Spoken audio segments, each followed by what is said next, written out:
We're Work real hard on my voice, guys. no, we love your voice. We're gonna open up the cruise. We're going to do the Philadelphia story today.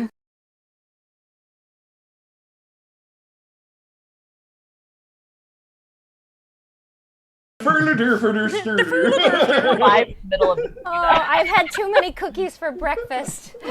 So we're live now. Yes. Welcome to today's production love of it. Swedish Chef. Greetings from Philadelphia, Welcome Sweden. to the Muppets Present. There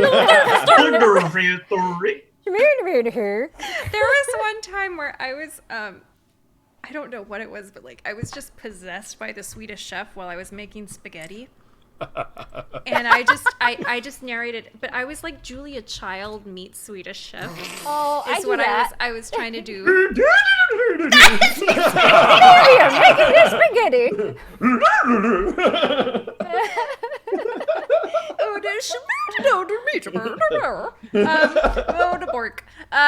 Anyway, hello everyone. I hope that you are all staying safe wherever you are in the world, and I know that this is getting to be that time of the year when we normally see our families and stuff, but the best thing you can do for your family is to stay at home. That's right. Don't wear pants. Wear a blanket, eat pizza, Eat and junk ice food. cream.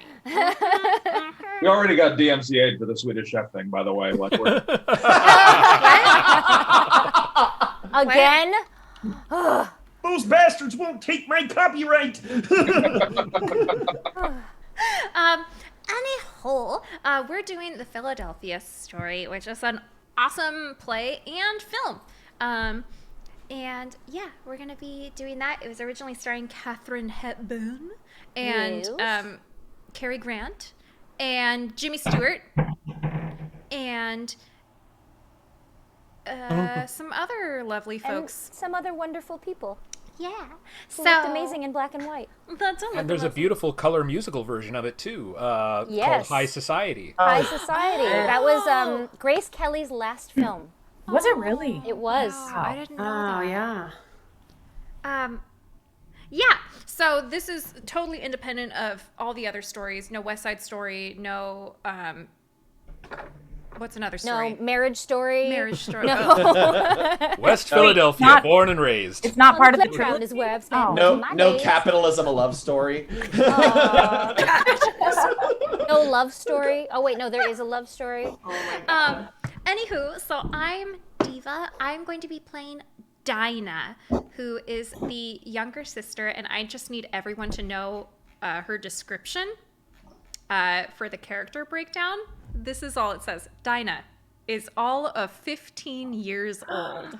Aww. I just think it's the cutest descriptor for a character ever. Everything else is just like people's ages, but she's all of 15. All of 15. Yeah, Not 14 and 3/4. all of 15. It's like the opposite of the phrase "years young." is. Aiden, who are you today? Ooh. I am Aiden, and I am going to be playing Uncle Willie and George. And I like will George. pass it off to Tracy. Oh my gosh, I'm Tracy. Am I really playing Tracy? I'm Yes, you so really are. excited. I just saw that. Oh yeah. Oh yeah. Oh yeah. I'm so excited. Ratana. How about you, Ratana? Hi, I'm Ratana, and today I'm playing Margaret Lord, their mother, a young and smart 47. Yeah, this is the only time in life for the rest of my life I'm ever gonna play 24. I'm just saying. That's cool. And you're gonna be 47. I'm 15. You're all of 15. All of it. And Nick, who are you today? I am playing C.K. Dexter Haven, as played by Cary Grant in the movie.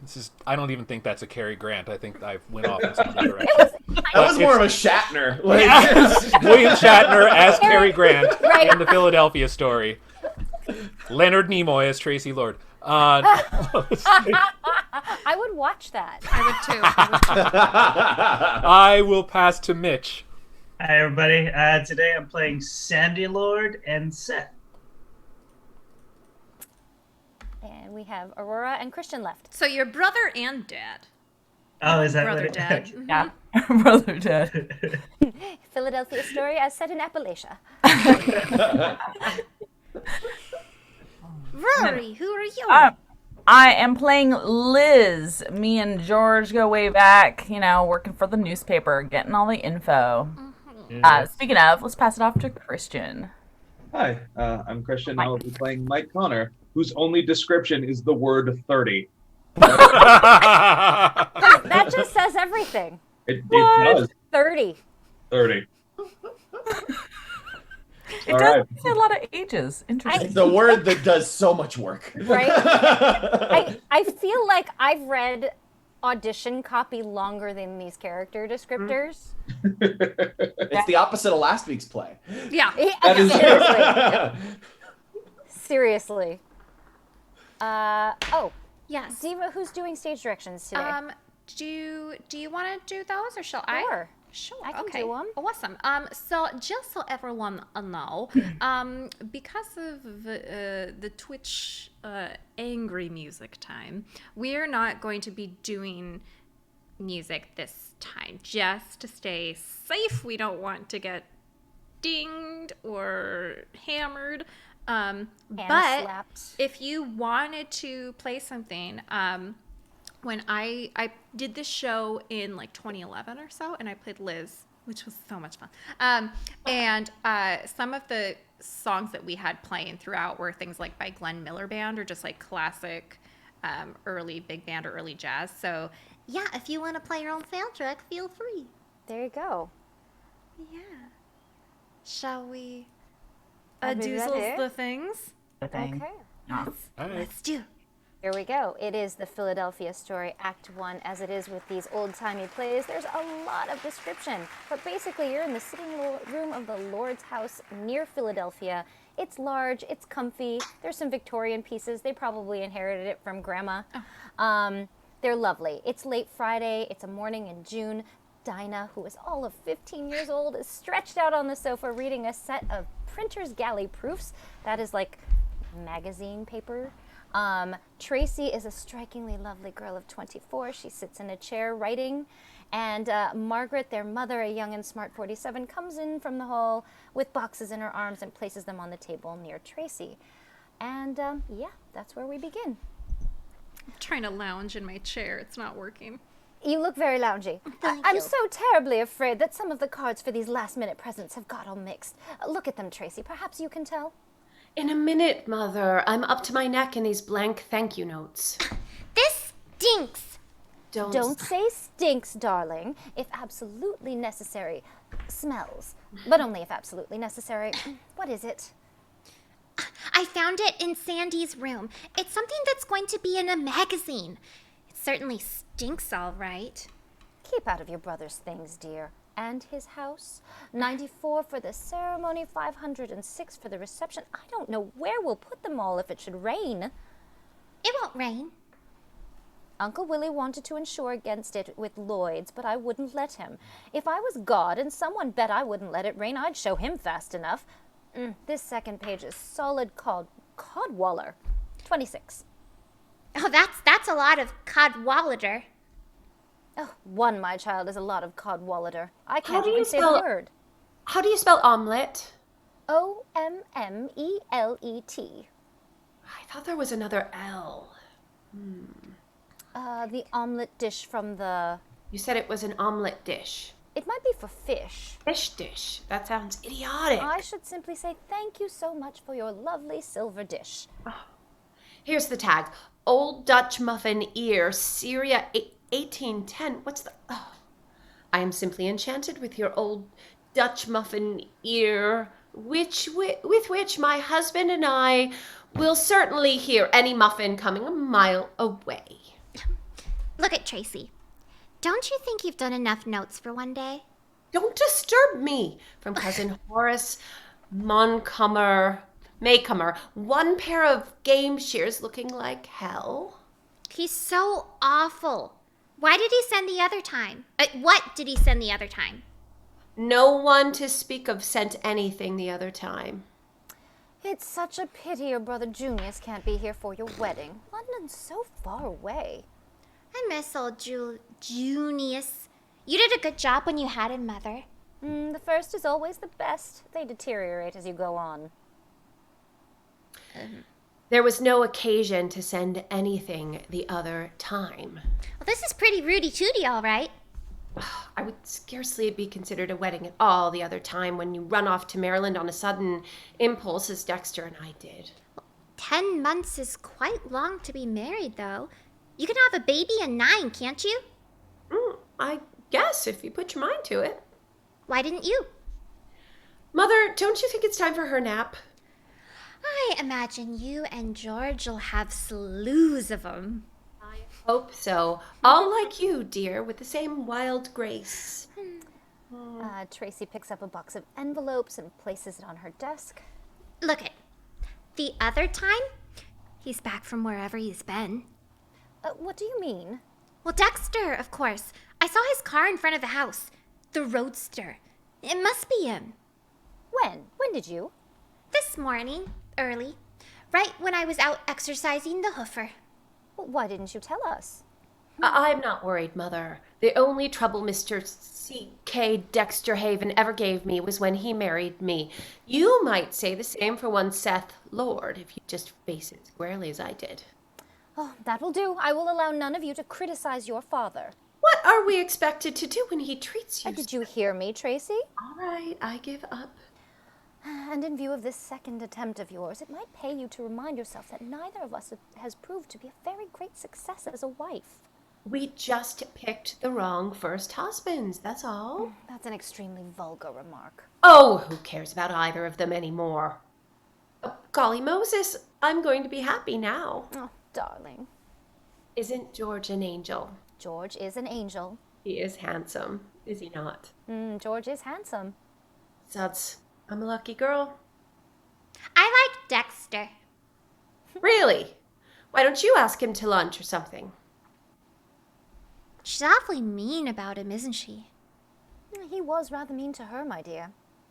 Did he really sock her? Oh, don't say sock, darling. Strike is quite an ugly enough word. Well, but did he really? I'm afraid I don't know the details. Cruelty and drunkenness, it said. Dinah! It was right in the papers. You read too much. You'll spoil your eyes. Well, I think it's an awful thing to say about a man. I don't think they like things like that said about them. I'm sure they don't. Father's going to be hopping when he reads all this about himself in that magazine, Destiny, when it comes out. Oh, what? About whom? Father! That's what they're going to publish. Dinah, what are you talking about? It's what they call proof sheets for some article they're going to call Broadway and Finance. And Father's in it, and so they just sent it on to Sandy, sort of. It's, on approval. But the article, what does the article say? Oh, it's partly about Father's backing 3 shows for that dancer, what's her name? Tina Mara. And his earlier history about the Staples and why he's living in New York instead of with us anymore. And Heaven, what on earth can we do? Couldn't Father sue them for libel? Oh, but it's true. All of it. That is, I mean to say, I don't think the part about Tina Mara is the way they put it. It's simply full of innuendo. Of what? Of innuendo. Oh, I do wish something would happen here. Nothing ever possibly in the least ever happens. Next year, can I go to the conservatory in New York? They teach you to sing and dance and act and everything all at once. Oh, can I, Mother? Save your dramatics, Dinah. Oh, why didn't Sandy tell me? Mother, why won't Tracey ask her own father to her wedding? Your sister has very definite opinions about certain things. She's sort of, hard, isn't she? Not hard. None of my children is that, I hope. Tracey sets exceptionally high standards for herself, that's all, and although she lives up to them, other people aren't always quite able to. If your Uncle Willie Tracey comes in, tell him to wait. I want to see him. Tell me one thing. Don't you think it's stinking not at least to want Father? Yes, darling. Between ourselves, I think it's good and stinking. And I bet if Dexter knows what she... She dials the phone. I didn't have a phone sound effect, so bring, bring, bring. And that's me making the phone. Hello? May I please speak to Mr. Dexter Haven? What? Dexter! Oh, it's you! Oh, a very great pleasure to have you back. Dinah! You goat Dinah! Dinah Lord! Oh, what? Oh, you bet. Look at Dexter. Tracey says, why don't you come right over for lunch? What? Oh, no, but she told me to ask you. Listen, though, maybe it would be better if you'd... Hello? Hello? She's trying to get to the operator. She hangs up. Hello? Who was that? Wrong number. Listen, darling. Give me a hand with this cockeyed seating arrangement, will you? At least hold it down. George doesn't want the grants at the bridal table. He says they're fast. Hello, kids. Andy. Where's Mother? Oh, she's around. How's New York? How's Sue? How's the baby? Blooming. They sent their love. Sorry they can't make the wedding. Is there a party tonight, of course? Aunt Geneva's throwing a monster. Boy, am I going to get plastered. Hello, little fella. Hello, yourself. This is for you, Mug. Get the 3 racehorses into the paddock. It's tough. Work it out. Oh, thanks. Susan, my wedding present comes by registered mail, Tracey, and a pretty penny it sent me back. Oh, you're a bonny boy, Sandy. I love you. Mutual. Oh. I come back in the room and I cannot find my camera. Oh, no. I was wondering about you. Give us a kiss. You look fine. Imagine this. A grandmother. How's everything? Absolute chaos. Just how you like it, eh? Just when you function best. How's my precious grandchild? Couldn't be better. Sue too. 10 more days in the hospital and back home they'll be. Oh, I broke into your house and did up the nursery. Good girl. Where's George? Tracey? He's staying at the gatehouse. He still had business things to clear up, and I thought he'd be quieter there. Did he see his picture in Dime? Was he sore at former coal miner caption? What about this absurd article about your father and, Tina Mara in Destiny? Can it be stopped? About father, and let me see. Where'd you get a hold of that? Get ready for lunch, Dinah. Oh, in a minute. I'm busy. Absolute devils! Who publishes Destiny? Sydney Kidd. Also Dime. Also Spy, the picture sheet. I worked on Dime for 2 summers. You know that? Stopped! It's got to be. I'll go to him myself. A fat lot of good that would do. You're too much alike. God save us from the strong. I saw Kidd the day before yesterday. It took him about 3 hours, but I finally got through to him. What happened? I think I fixed things. How? That would be telling. Just so long as your father never hears of it. I had a copy of the piece made and sent it around to his flat with a little note saying, "How do you like it?" You are a fella. Sandy! Why not? Let him worry a while. Thomas Let him enters. worry a lot. I guess I'll be Thomas. Yes, Thomas? Mr. Connor and the lady say they will be down directly, sir. Thanks, that's fine. Tell May or Elsie to look after Miss Embry, would you? Ah, very good, sir. What's all this? Mr. Connor and... Mike Connor, Macaulay Connor, his name is, and Elizabeth Embry. I'm putting them up for over the wedding. They're quite nice. You'll like them. You asked people to stay in this house without even asking us.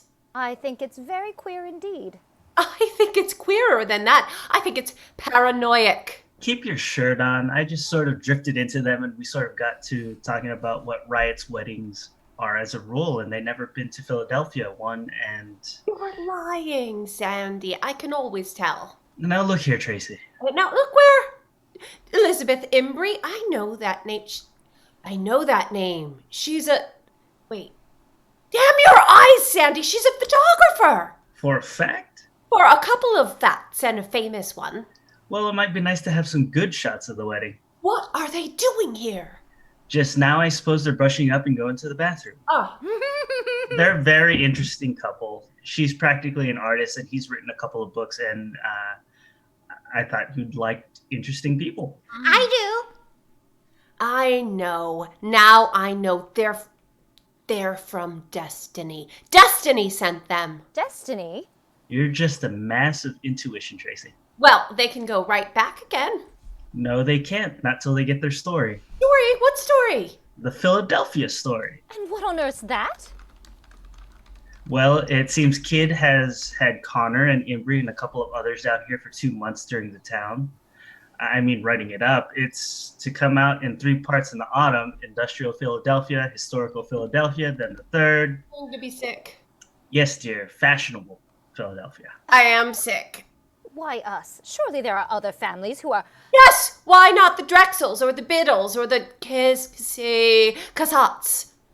We go even further back. It's those Quakers. And of course, there's your former marriage and your looks and your general prowess in golf and fox hunting, with a little big game on the side and your impending second marriage to the coil field. Never mind that.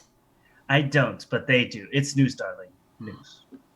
Is there no such thing as privacy anymore? Only in bed, Mother, and not always there.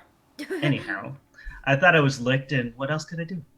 Trade, eh? So we're to let them publish the inside story of my wedding in order to keep Father's wretched little affair quiet? Utterly and completely disgusting. It was my suggestion, not Kid's. I may have been put in the way of making it. I don't know. It's hard to tell with the future president of the United States. What's the writer's name again? Macaulay Connor. I don't think he likes the assignment any more than we do. The gal either. They were handling the industrial end. Oh, my heart is breaking for them. Oh, I don't know what the world is coming to. It's an absolute invasion. 2 strange people tramping through the house, prying and investigating. Maybe we're going through a revolution without knowing it. Hello? Is Mr. Briggs there? This is Tracey Lord. Mr. Briggs, look, I wonder if you happen to have on hand any books by Macaulay Connor. Oh, you have? Could you surely send them out this afternoon? Thanks, Mr. Briggs, you're sweet. If they've got to have a story, I'll give them a story. I'll give them one they can't get through the mails. Oh, I was afraid of this. Who the hell do they think they are, barging in on a peaceful people, watching every little mannerism, jotting down notes on how we sit and stand and talk and eat and move? Will they do that? And all in a horrible, snide corkscrew English. Well, if we have to submit to save Father's face, which incidentally doesn't deserve it, I'm for giving them a picture of home life that will stand their hair on end. You will do nothing of the sort, Tracey. She thinks she'll be the outrageous Miss Lord. The fact is, she'll probably be sweetness and light to the neck. Oh, will I? You don't know yet what being under the microscope does to people. I felt it a little coming out of the car. It's a funny feeling. It's odd how self-conscious we've all become over the worldly possessions that once made us so confident. I know. You catch yourself explaining away your dough the way you would a black eye. You've just run into it in the dark or something. We shall be ourselves with them. Very much ourselves. But Mother, don't you want us to... You want us to create a good impression, don't you? They don't know that we know what they're here for, I hope. No, that was understood.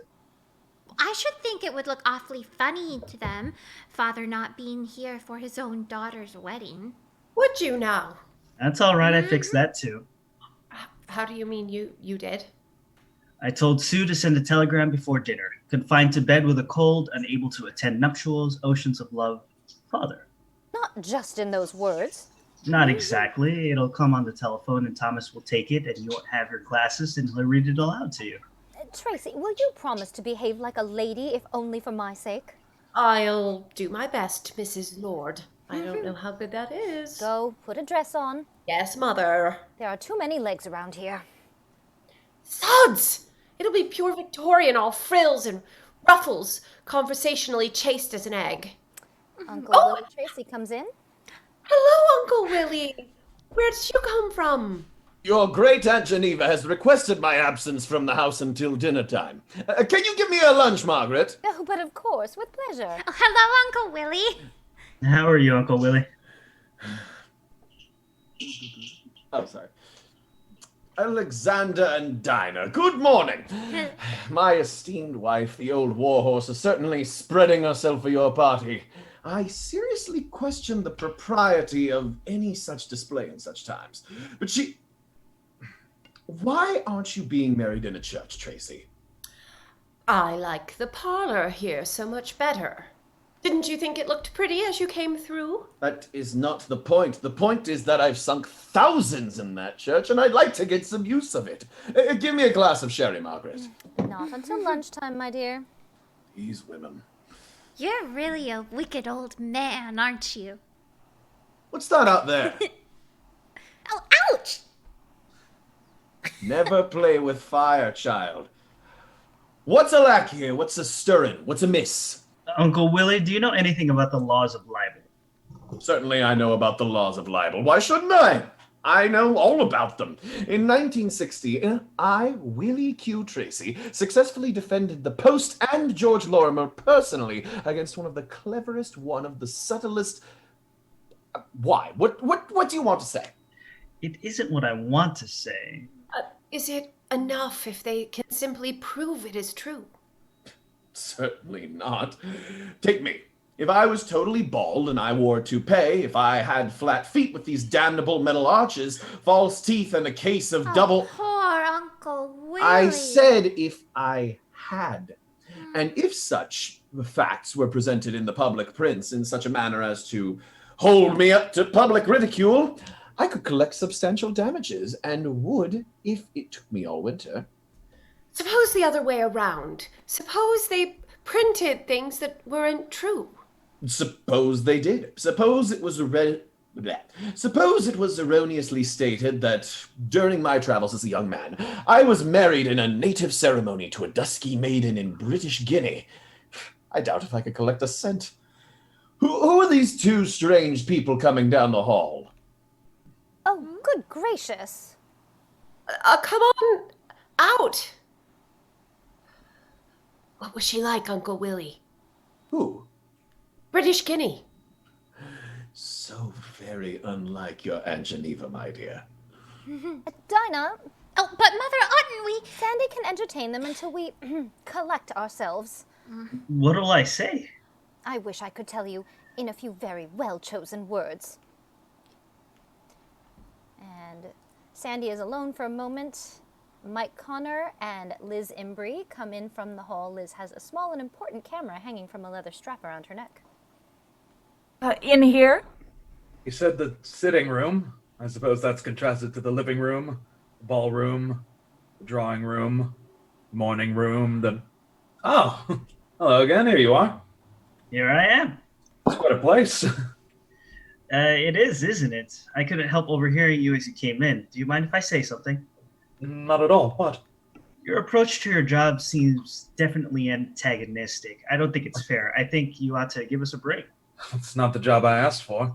I know it's not, but in spite of it, and in spite of certain of our regrettable inherited characteristics, we just might be fairly decent. Why not wait and see?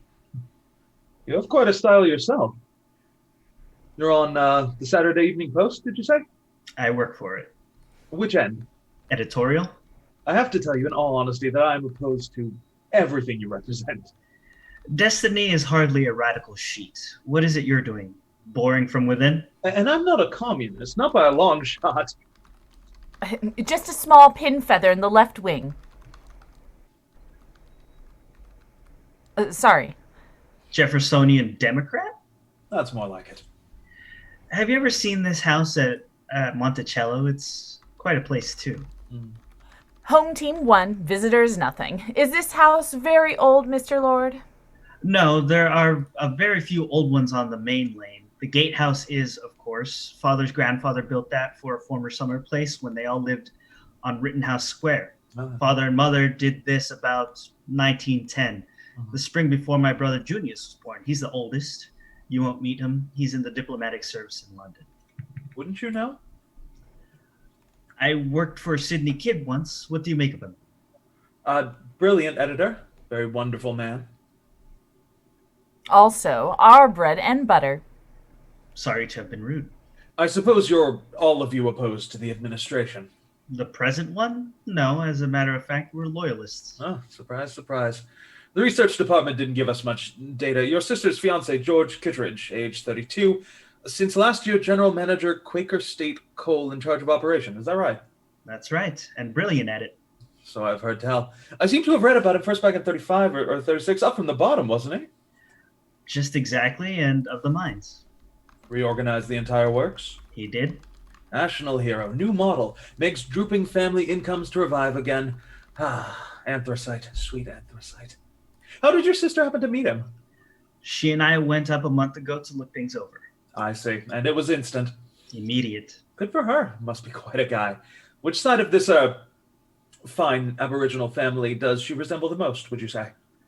The histories of both are in the library. I'll get them out for you. I'll also see if I can round out some of the living members. They don't know about us, do they? Pleasant or not, don't you think? Much. That's what I thought. Also what Kid thought. Look here, Lord. Yes? Why don't you throw us out? I hope you'll never know. Meaning what? Search me. Maybe Adair Kidder has been up to his little tricks. If only I could get away from his damned paper. It's Sydney himself you can't get away from, dear. I tried to resign again on the phone this morning. Knickknacks, gimracks, signed photographs. Wouldn't you know you'd have to be rich as the lords to live in a dump like this? Oh, save me. It's a Gilbert Stewart. A what? Catch me, Mike. God, feet to the left, will you? Let's see. First husband, C.K. Can you imagine what a guy named C.K. Dexter Haven must be like? Macaulay Connor is not such a homespun tag, my pet. I've been called Mike since I can remember. Well, maybe Dexter is Ducky to his friends. I wouldn't doubt it, but I wonder what the C.K. is for. Maybe it's Pennsylvania Dutch for William Penn. C.K. Dexter Haven. God. I knew a plain Joe Smith once. He was only a clerk in a hardware store, but he was an absolute louse. Also, he plays polo. Also designs and races sailboats, class boats. I think they call them very upper class, of course. Don't despair. He's out, and Kittredge, man of the people, is in. From all reports, quite a comer, too. Political timber.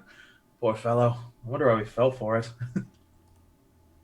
I imagine she is a young lady who knows what she wants when she wants it. Ah, the young, rich, rapacious American female. There's no other country where she exists.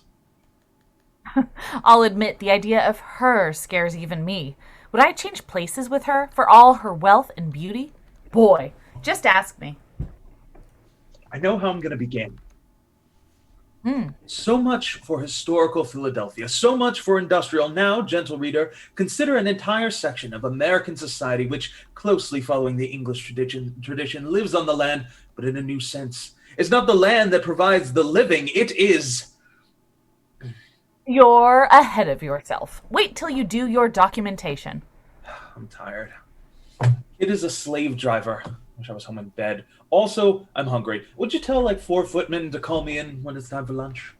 Liz starts taking some pictures. Dinah re-enters. Oh, how do you do? Friends of Alexander's, are you not?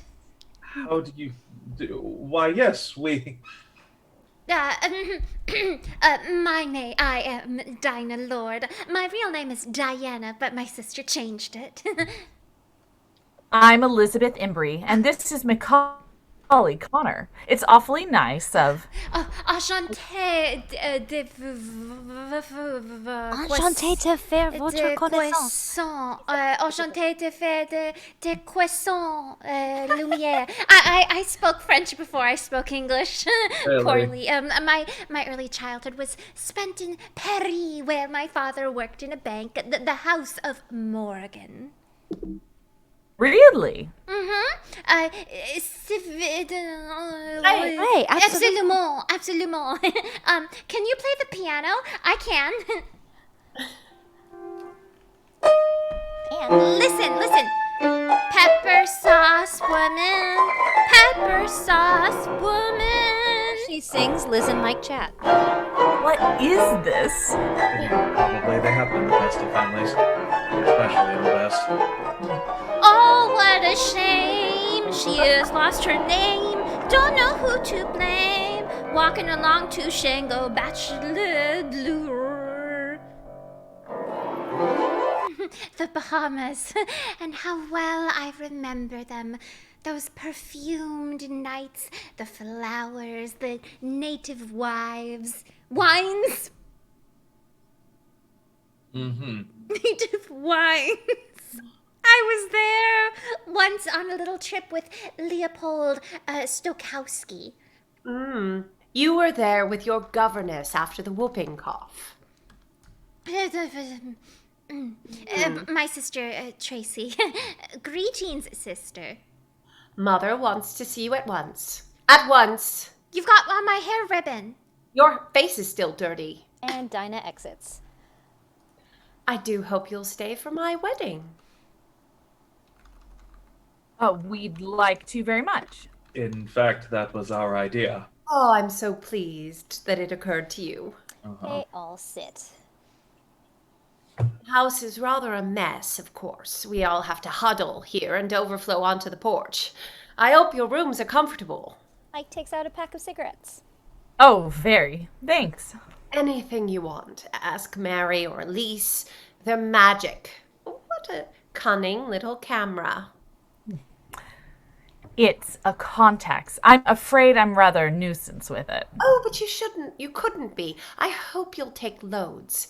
Dear Papa and Mama aren't allowing any reporters in. That is, except for little Mr. Grace, who does the social news.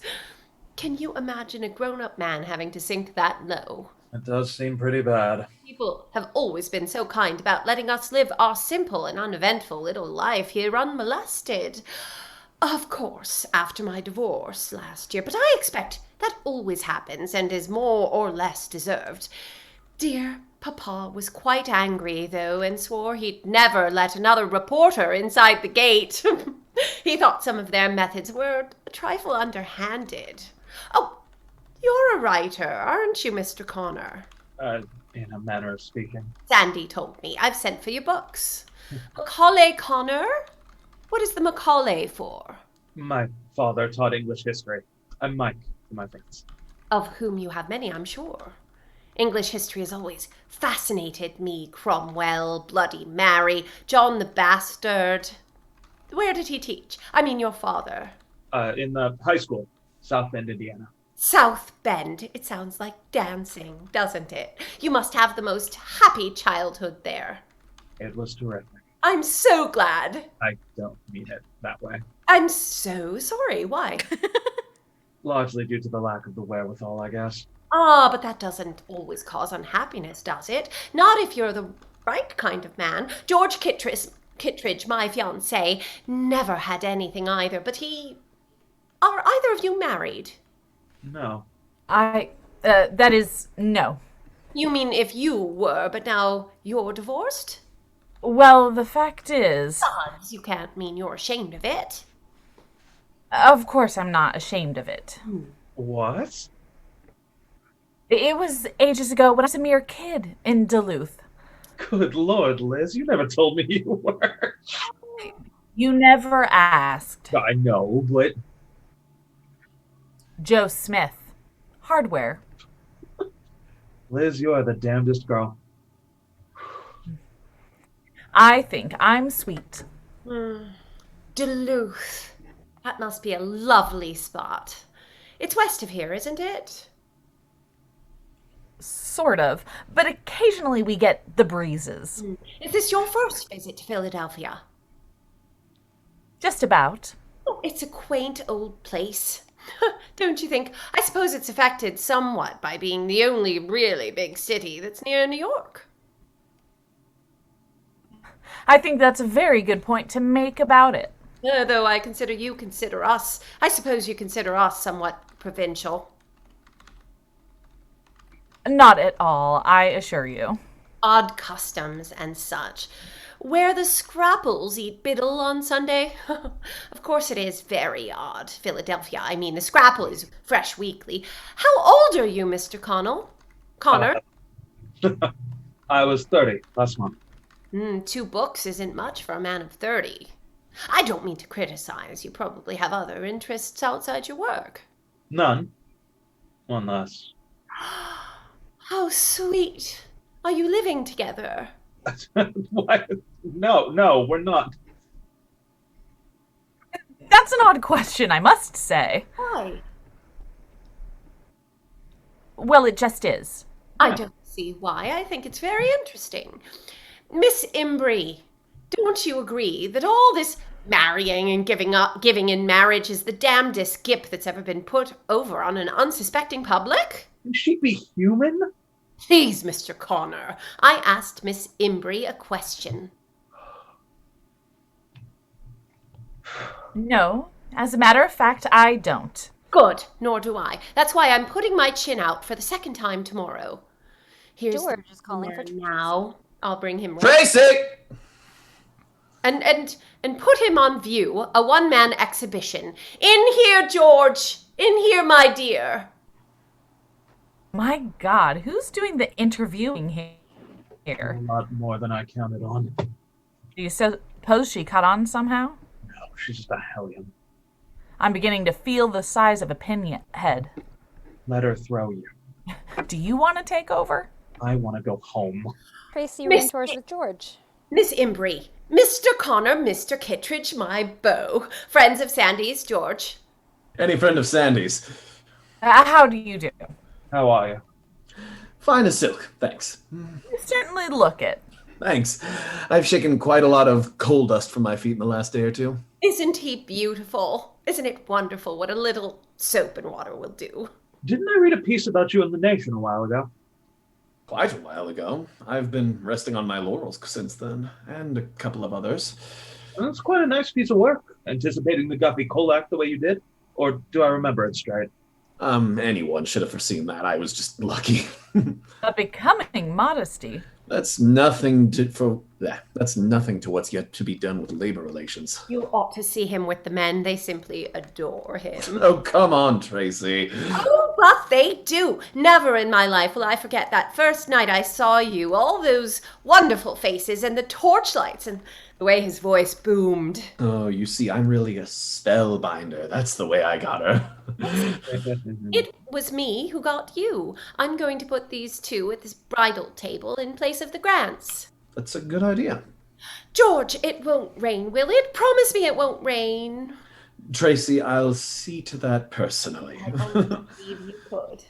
I guess this must be love. Your guess is correct, Mr. Connor. I'm just his faithful old dog, Trey. Give me your paw. You got it. Margaret enters and Dinah as well.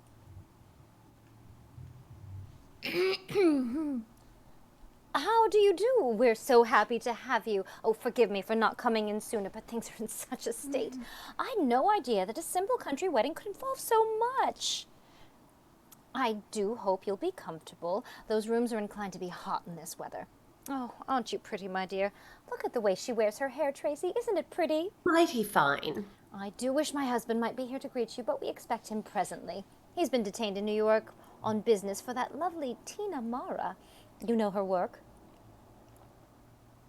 Only vaguely. Oh, so talented, and such a lovely person. But like so many artists, no business head, none whatsoever.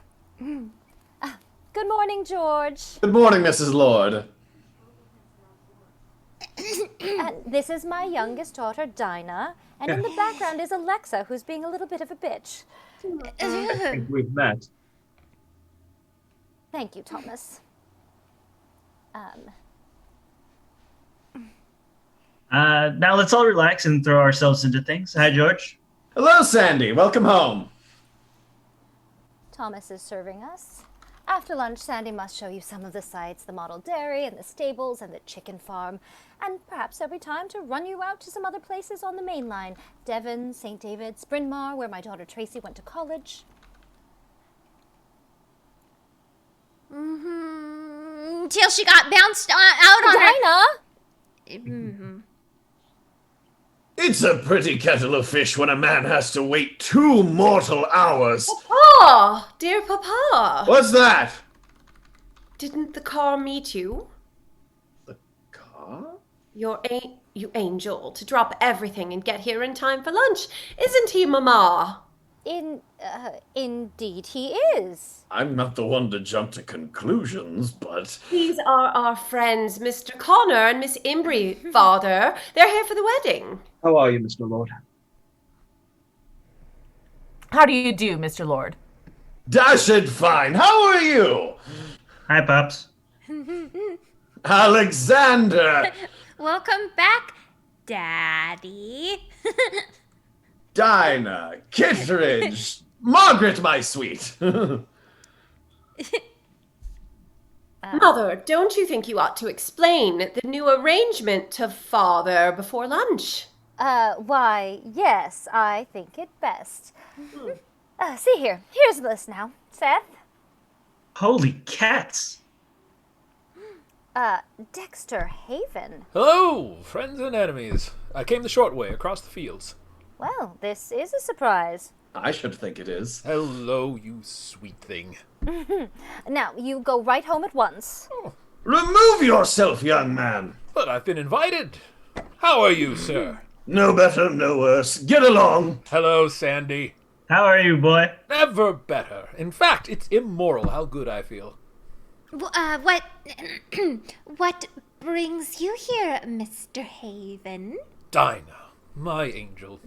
Why, she's turned into a raving beauty. Oh. Awfully sweet and thoughtful of you to ask me to lunch, Tracey. Not at all. Extra place, Thomas. Yes, Miss Tracey. Miss Imbrie, Mr. Connor, my former husband, whose name for the moment escapes me. How do you do? How do you do? How do you? Of course I intended to come anyway, but it did make it pleasanter. Hello, Kittredge. How are you, Haven? What's the matter? You don't look as well as when I last saw you. Poor fellow. I know just how you feel. Redhead. Isn't she in the pink, though? You don't look old enough to marry anyone, even for the first time. You never did. She needs trouble to mature her, Kittredge. Give her lots of it. I'm afraid she can't count on me for that. No? Too bad. Sometimes, for your own sake, I think you should have stuck to me longer, Red. I thought it was for life. But the nice judge gave me a full pardon. That's the kind of talk I like to hear. No bitterness, no recrimination, just a good, quick left to the jaw. Very funny. Thomas reappears. Lunch is served, madam. Thank you, Thomas. I don't suppose a man ever had a better or finer family. I wake in the night and say to myself, Seth, you lucky dog, what have you done to deserve it? And we exit. And what have you? Mind if I go in with Mr. Connor, Miss Imbrie? Why, not in the least. Because I think he's such an interesting man. Come on, Dinah. I draw you, I guess. Isn't snatching one of my girls enough, you cad? You're a very bright fellow, Haven. I'll hire you. That's very insulting, but consistently interesting. We must talk more. No wonder you want to get away from all this. Seth enters the room. I don't know how welcome I am, but after Sandy's note, I thought the least I could do was to... Uncle Willie. Please go on in, everyone. I want a word with Uncle Willie. We all exit except for... Well, daughter? Well? Still Justice with her shining sword, eh? Who's on the spot? We are. Thanks to you, Uncle Willie. According to the script, we have a quick curtain. Act 2, Scene 1. We are back on the porch, which is more like a room than a porch because they're rich. There's a library. There's flower stands all over the place. It's early evening on a Friday. The sky has cleared. When we see the curtain open, Mike is there with Liz, and Liz is reloading her camera. I may need more film. I may need more paper. There's a cousin, Joanna, who's definitely crazy. Who told you? Dinah. Dinah should know. Where is she now? I want some more shots of her while it's still light. She's out schooling a horse somewhere. It's the horses that get schooling hereabouts. Did you shoot the old tycoon milking his cows? Several times.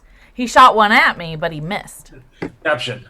70 times 7 fat kine has he. Let's see. George Kittredge, important official, important company, controlling interest owned by Seth Lord. What a coincidence, and will wonders never cease? I'm inclined to like Kittredge. I could see how she fell for him. I think he's in a tough spot with Haven prowling around, though. Is a sinister fellow, Dexter. Is very. But George is interesting. Get him on coal sometime. I'd rather have him on toast.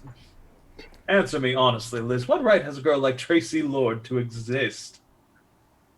Politically, socially, or economically. But what place has she got in the world today? Come the revolution, she'll be the first to go. Sure. Right out under the Red General's arm. She's a new one on me. Maybe Philadelphia produces a different brand of monkey. You're a funny one, Mike. Why? Use the name Wanamaker in a sentence. I bite.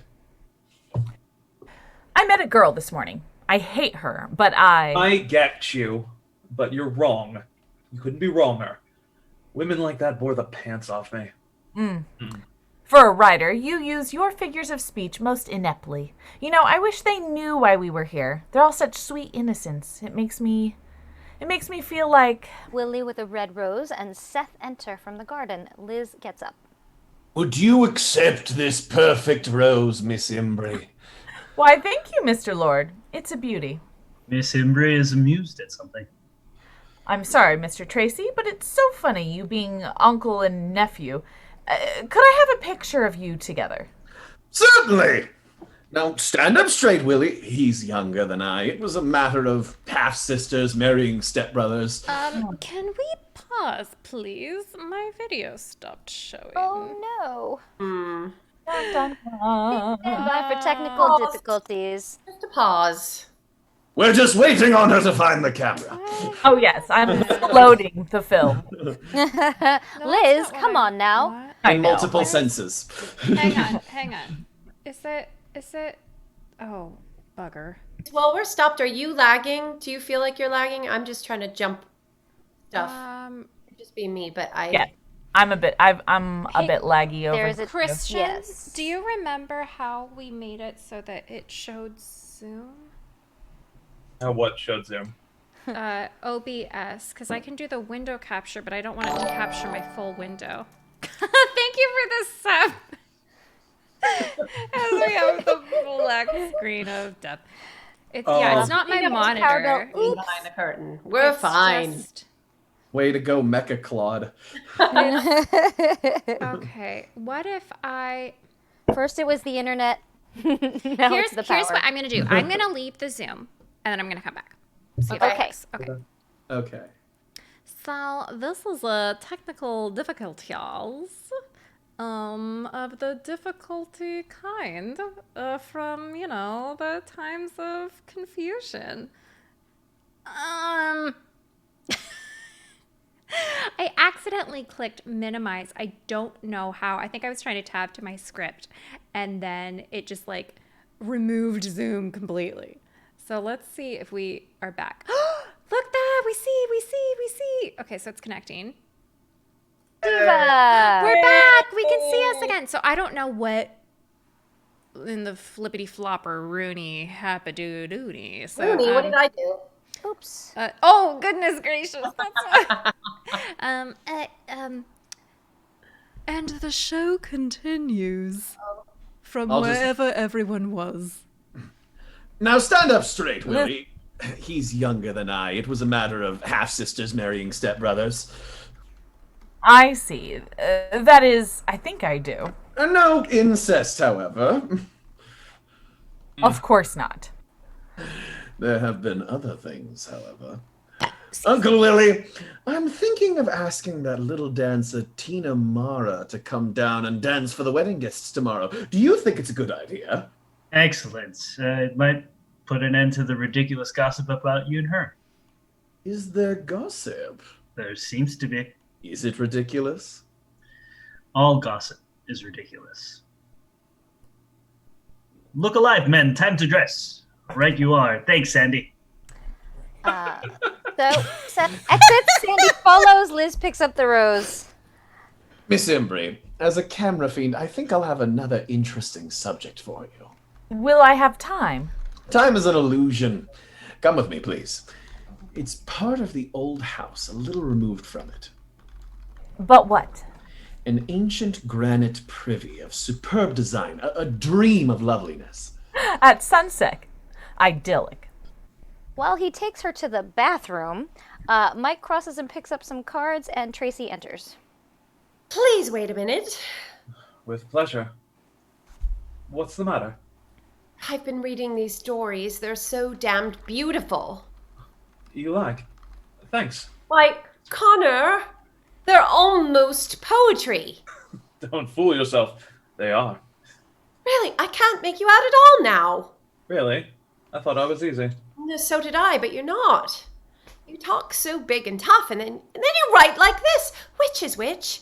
I guess I'm both. No, I believe you put the toughness on to save your skin. You think? Yes, I know a little about that. Do you? Quite a lot. The book, it is just such a complete hell of a surprise, that's all. Yes. It seems you do. What? Know about it. One called With the Rich and Mighty. I think I liked it best. I got that from a Spanish peasant's proverb. With the rich and mighty, always a little patience. Good. Tell me something, will you? When you can do a thing like this, how can you possibly do anything else? Such as what? Well, you said after lunch, what was it you said? Cheap stuff for expensive magazines. Did I? Yes, you did. You said you spent most of your time that way. Practically all. Why? What about it? I can't understand it. And I like to understand things. You'll never believe it, but there are people in this world who have to earn their living. Of course, but people don't. But people buy books, don't they? Sure they do. They even read them. Well then. That one represents 2 solid years' work. Netted Connor something under $600. Oh, but that shouldn't be. Only unhappily it is. And what about your Miss Embry? Miss Embry is in somewhat the same fix. She's a born painter and might be an important one, but Miss Embry must eat. Also, she prefers a roof over her head to being constantly out in the rain and snow. Food and a roof, food and a roof. Those charming essentials. Listen, I've got an idea. Listen. I've got the most marvelous little house in Unionville. It's up on a hill with a view that would knock you silly. I'm never there except in the hunting season, and not much then, and I'd be so happy to know it was of some use to someone. There's a brook and a small lake, no size really, and a patch of woods, and in any kind of weather it's the... and look at the sky now, will you? Suddenly it's clear as clear. It's going to be fine tomorrow. It's going to be fair. Good for you, God! She notices someone coming. Hell, someone's coming. Someone I don't want to be alone with. Stand by for a couple of minutes, will you? Certainly, if you like. We'll think about the house, won't you? Why, it's terribly nice of you, but... Don't think I'd come trooping in every minute, because I wouldn't. I'd never come, except when expressly asked to. It isn't that. Well, what is it? Well, you see, the idea of artists having a patron has more or less gone out, and... I see. That wasn't especially kind of you, Mr. Connor. There's no need to rub our general uselessness in. I'm afraid I don't get you. Don't bother. I'm sorry to have seemed patronizing. I didn't quite mean... Please don't bother, really. Dexter enters. Well, hello. Hello, fancy seeing you here. Orange juice? Certainly. You're sure you don't want something stronger? I'll ring if you like. Not now. This is fine. Don't tell me you've forsaken your beloved whiskey and whiskeys. No, indeed. I've just changed their color, that's all. I go in for the pale pastel shades now. I find they're more becoming. Yeah, we met at lunch, didn't we? Yes, I seem to remember. Connor's my name. The writer, of course. Do you drink, Mr. Connor? A little. Why? Not to excess. Not often. And a writer? Phew, it's extraordinary. I thought all writers drank to excess and beat their wives. I expected at one time I secretly wanted to be a writer. Dexter, would you mind doing something for me? Anything. What? Get the hell out of here. Oh, no, I couldn't do that. That wouldn't be fair to you. You need me too much. Would you mind telling me just what it is you're hanging around for? No, please don't go. Please, I'd honestly much prefer if you wouldn't. So should I. Do stay, Mr. Connor. As a writer, this ought to be right up your street.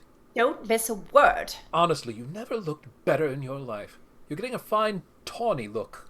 Oh, we're going to talk about me, are we? Goody. It's astonishing. Astonishing what money can do for people. Don't you agree, Mr. Connor? Not too much, just more than enough. Particularly for girls. Look at Tracey. There's never been a blow that hasn't been softened for her.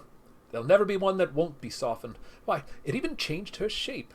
She was a dumpy little thing originally. Only as it happens, I'm not interested in myself for the moment. What interests me now is what, if any, your real point is in... Not interested in yourself? My dear, you're fascinated. You're far and away your favorite person in the world. Dexter, in case you don't know it, Shall I go on? Yes, please do, by all means. Of course, she is kindness itself, Mr. Connor. Itself, Mr. Connor. She is generous to a fault, that is, except to other people's faults. For instance, she never had the slightest sympathy toward nor understanding of what used to be known as my deep and gorgeous thirst. That was your problem. It was the problem of a young man in exceptionally high spirits, who drank to slow down that damned engine he'd found nothing yet to do with. I refer to my mind. You took on that problem with me when you took me. You were no helpmate there, Tracey. You were a scold. It was disgusting. It made you so unattractive. A weakness, sure. And strength is her religion, Mr. Connor. She is a goddess without patience for any kind of human imperfection. And when I gradually discovered that my relation to her was expected to be not that of a loving husband and a good companion, but... never mind. Say it. But that of a kind of high priest to a virgin goddess. Then my drinks grew more frequent and deeper in hue, that's all. I never considered you as that. Not myself. You did without knowing it.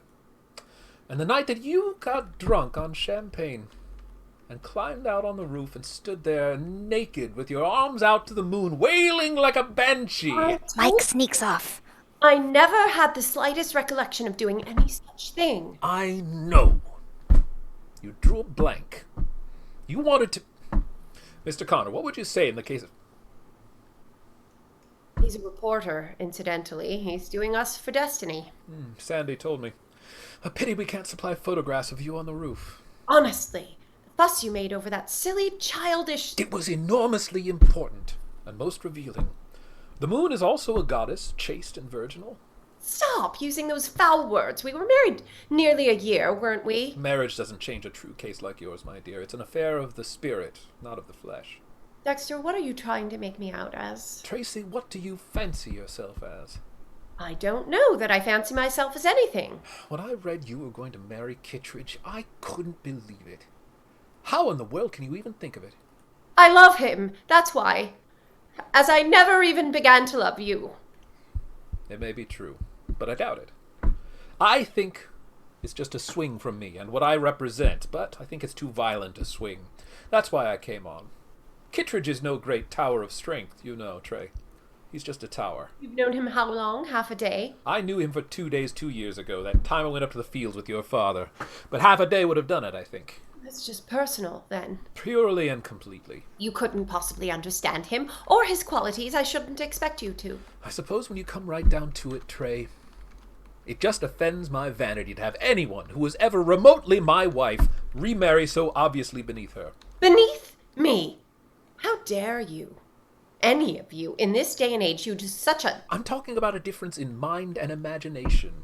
You could marry Mac the Night Watchman, and I'd cheer for you. And what's wrong with George? Nothing! Utterly nothing. He's a wizard at his job, and I'm sure he is honest, sober, and industrious. He's just not for you. He is for me. He's a great man and a good man, and already he's of national importance. Good Lord, you sound like Destiny talking. Well, whatever he is, you'll have to stick, Trey. He'll give you no out, as I did. I won't require one. I suppose you'd still be attractive to any man of spirit, though. There's something engaging about it, this virgin goddess business. Something more challenging to the male than the more obvious charms. Really? Oh, yes. We're very vain, you know. This citadel can and shall be taken, and I'm just the boy to do it. You seem quite contemptuous of me all of a sudden. Not of you, Red. Never of you. You could be the damnedest, finest woman on this earth. If I'm contemptuous of anything, it's of something in you you either can't help or make no attempt to. Your so-called strength, your prejudice against weakness, your blank intolerance. Not all. Well, that's the gist of it.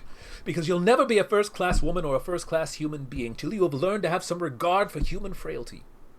It's a pity your own foot can't slip a little sometimes, but no!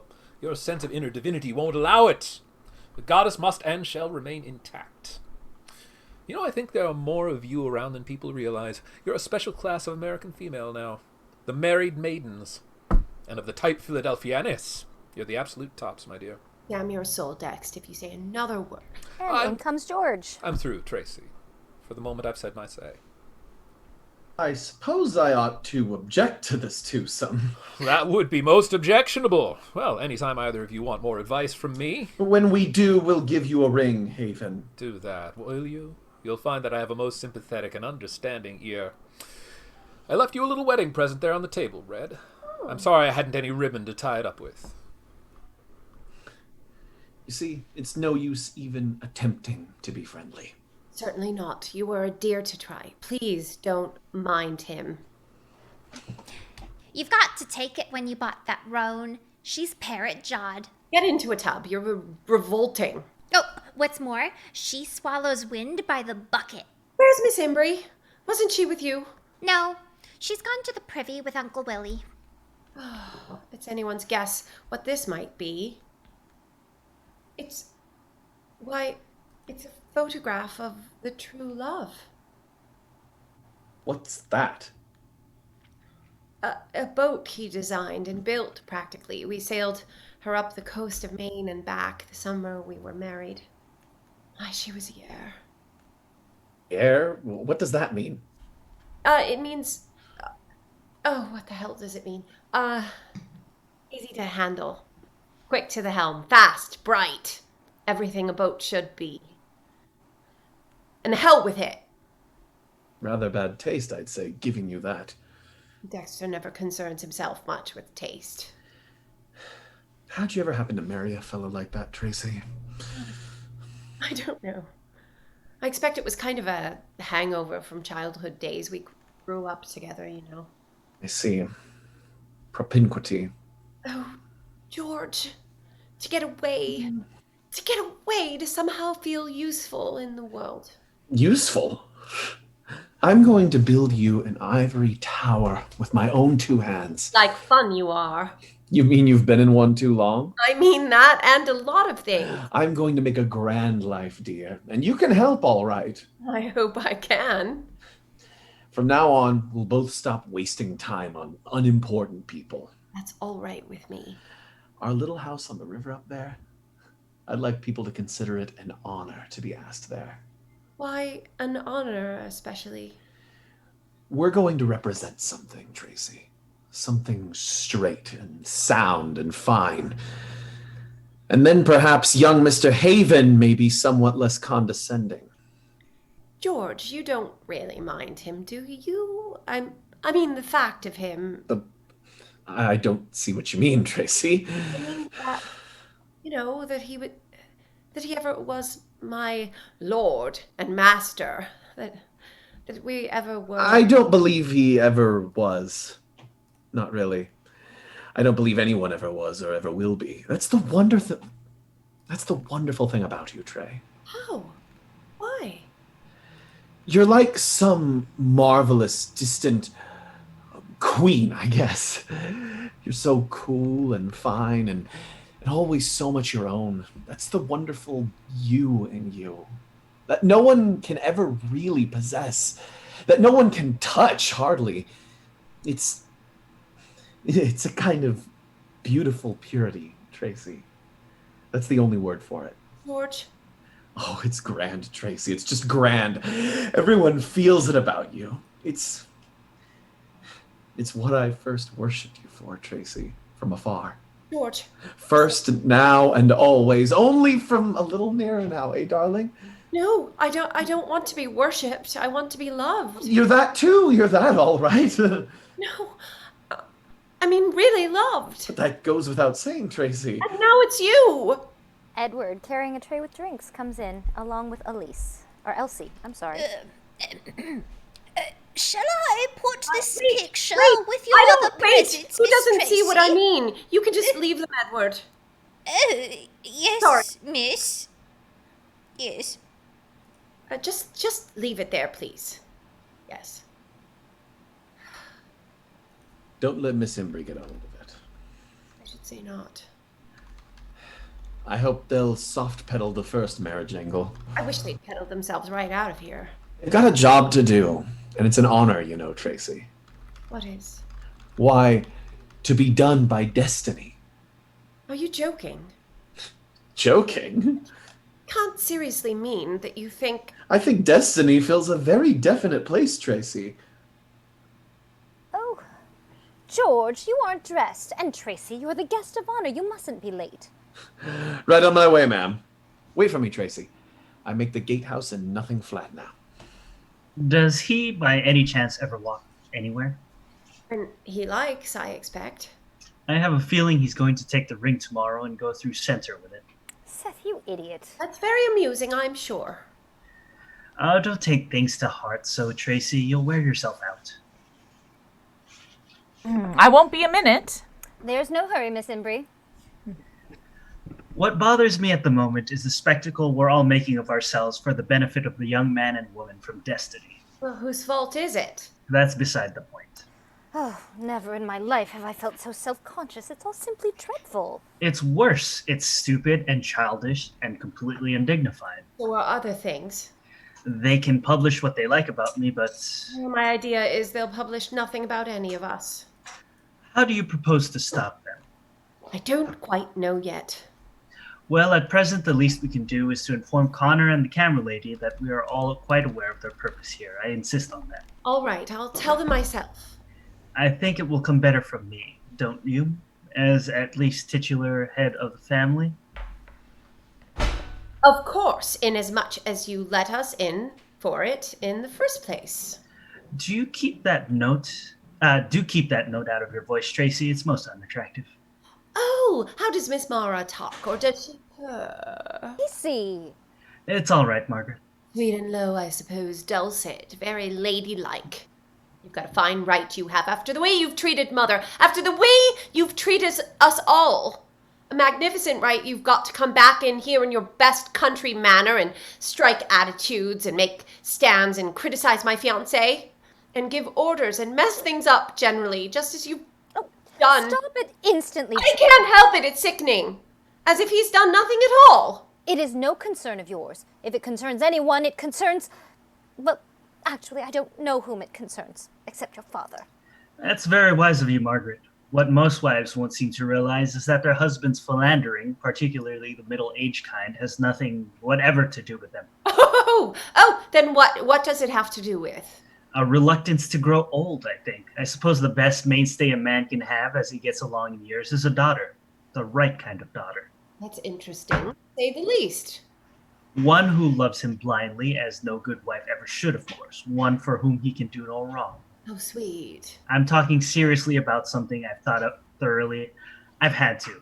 I think a devoted young daughter gives a man the illusion that youth is still his. Very important, I suppose. Very, and without her, he's inclined to go in search of it again, because it's as precious to him as it is to any woman. But with a girl of his own full of warmth for him, full of foolish, unquestioning, uncritical affection. Some of which I've got. None. You have a good mind, a pretty face, and a disciplined body that does what you tell it. You have more wealth than any of us, thanks to one grandfather's name, and another's red hair, and a shameless play for both of them since about age 3, in fact. I loved them. In fact, you have everything it takes to make a lovely woman except the one essential, an understanding heart. Without it, you might just as well be made of bronze. That's an awful thing to say to anyone. Indeed, it is. So I'm to blame for Tina Mara, am I? If any blame attaches, to some extent, I expect you are. You coward. No, but better to be one than a prig and a perennial spinster, however many marriages. Seth, that's too much. I'm afraid it's not enough. What? I'm afraid that nothing is. What did you say I was? Do you want me to repeat it? Seth, now I understand a great deal that I didn't. It's all past now, Margaret. It has been for some time. Forgive me, you won't have to again. I understand a lot more than I did as well.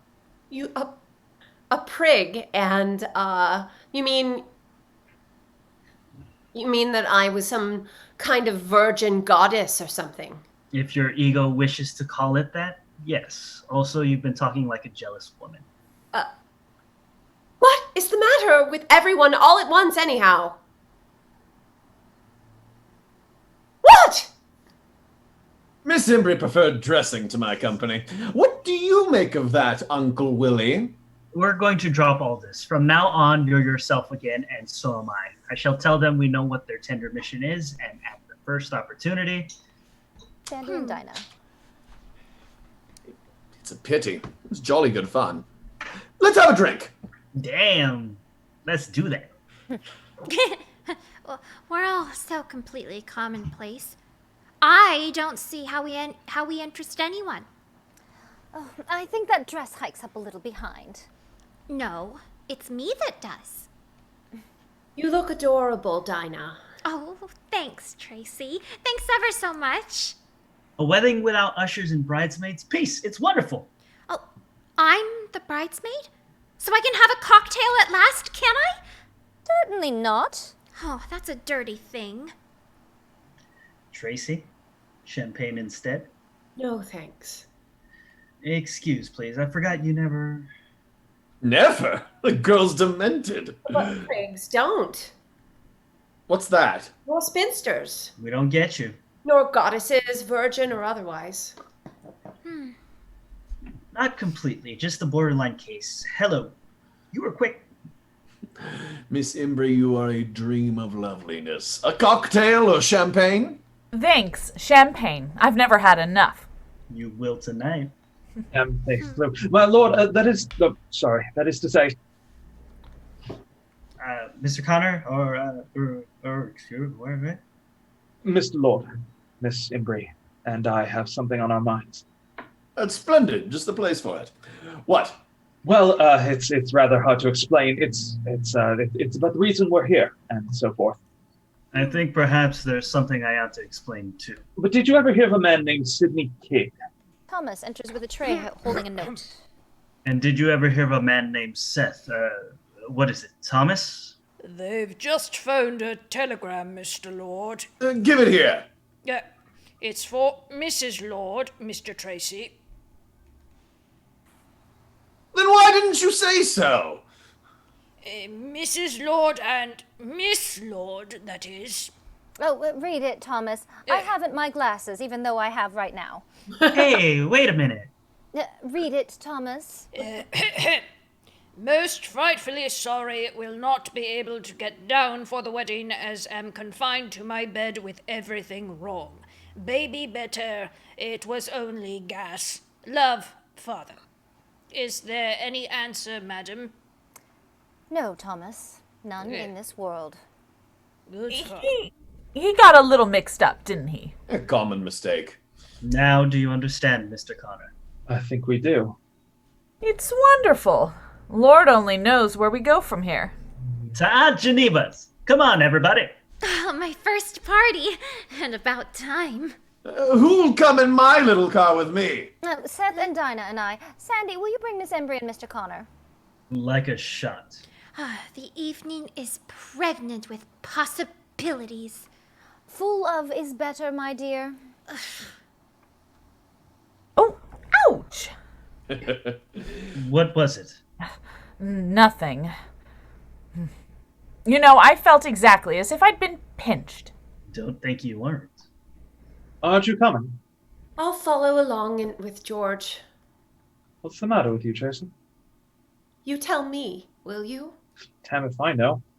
I'd like to. Well, if you happen to find out. I'll tell you. Sure. And remember, Mike, with the rich and mighty. Always a little patience. Yes, Highness. Oh well. Do that. Please do. She stands for a minute, pours a glass of champagne, and then the curtain falls on Act 2. We are at Scene 2. We're on the porch. It's about 5:30 on a Saturday morning. It's going to be a clear day, and the light increases. Mac, the night watchman, is crossing the path, and then Sandy enters, followed by Tracey. They're both in evening garb. The question is, can we get away with it? We've got to get away with it. You must, Sandy. Me is your idea, not mine. What difference does that make? You get the ideas and I do all the work. Sandy. Okay. What you don't already know about the great Sydney Kid, you can certainly fill in from Mike's ravings tonight. I used to have that dime lingo down pretty pat. Chance to write a beauty. You know it is. Then I swap it with Kid for Connor's piece on us, and where am I? You'll have the satisfaction of knowing you saved the lot of us single-handed. And if he won't swap? I'm not worried about that. I suppose there's a fair chance the Post would go for it. Of course, you can't possibly lose. Quick, they'll be here. How long will it take you? 3,000 words, all night. Well, what's there left of it? Holy cats, you get to bed. Have you got a typewriter? My old Corona is upstairs, I think. Make it smoke. You bet. Sods, I can't stand it. You won't fall asleep. I've drunk nothing but black coffee since Connor began his lecture. Sydney Kid, his habits, his habitat, and how to hunt him. Poor Connor, it must have been bottled up in him for years. Waiter, another bottle.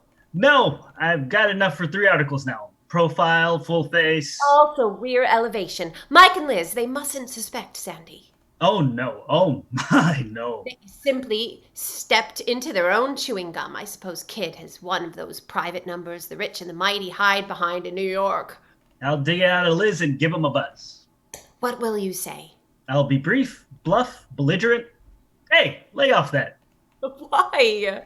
You are already in wine, sister. Me? You lie. It never affects me, not in the slightest. That's because you never take it. Even if I did, it wouldn't. Don't say that, it's unlucky. I've seen people fly in the face of Pomeroy before. I've just got a good head, I guess. Don't say it, don't say it. Andy, you fool. George will spank. I could spank George for the way he behaved. He had a right to be sore. You and Connor were gone for 2 hours at least. You were along? All the same, tongues were wagging like tails, George said. George wanted to leave sharp at 12. How could we? They need a lot of sleep, those big fellows. They must. Then at 1 with father and mother and Dinah, then at 2, then at 3. Every hour on the hour, we fought like wolves in the car coming home. I hope you explained. Certainly not. He should have known. He was extremely rude. You'd have thought I'd been out with Dexter. I wonder where Dex was. I half expected him to... I don't like the look behind Dexter's eyes, Sandy. It makes me sad. Don't be sad, Tracey. Oh, Sandy. If you knew how I envy you and Sue, that darling fat creature you've just produced. You'll probably have 4 or 5 of your own any day now. 6. Oh, I hope. I do hope. I hope I'm good for something besides knocking out golf balls and putting horses over fences. You're good for my money any day. Thanks. Was I really mean to George, I wonder? I don't want to be. You're in an odd mood, little fella. What's amiss? What's afoot? I guess it's just that A lot of things I always thought were terribly important, I find out now are... And the other way around, and... oh, what the hell. I don't think I'd spend much more time with Connor tonight if I were you. Why not? Writers with wine sauce intoxicate little girls. They sort of do, don't they? He fascinates me. He's so violent, Sandy. He's fallen, Trey. I could hear him bump. Mind your own beeswax, old nosy Parker. Get thee to bed.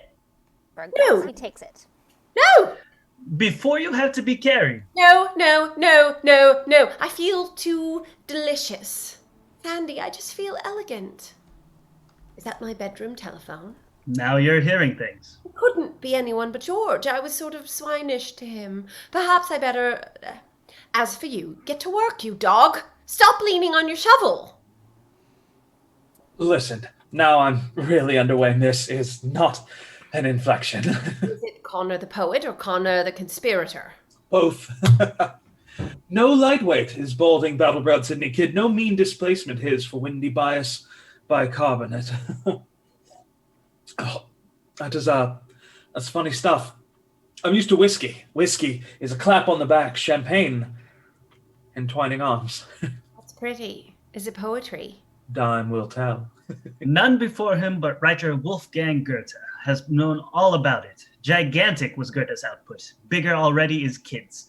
Sample from his own pen. Pittsburgh is a gentle city. Sydney is a gentleman. Potent, able, beady-eyed scion of great wealth in Quakertown. Why don't you do a piece on our great and good friend? On Kid? On none other. Nimble Scribner, it's an idea. Brilliant! I wish I'd thought of it. Baby giant tycooness. Ah, but would it not be a low, dirty deed? He'd print a scandal about his best friend. He said he would. Who is his best friend? Oh, I guess Santa Claus. What is this mist before my eyes? I tell you what. Let's all have a quick swim to brighten us up. Let's go get Liz, Sandy. Not me, it's too cold this early. Yeah, it's the best hour of the day. Dexter and I always swam after parties. I haven't got any bathing suit. Oh, we won't need any. It's just ourselves. Let's dip into this instead. He pours more champagne. Lots of it. No takers. Get Liz anyway, Sandy.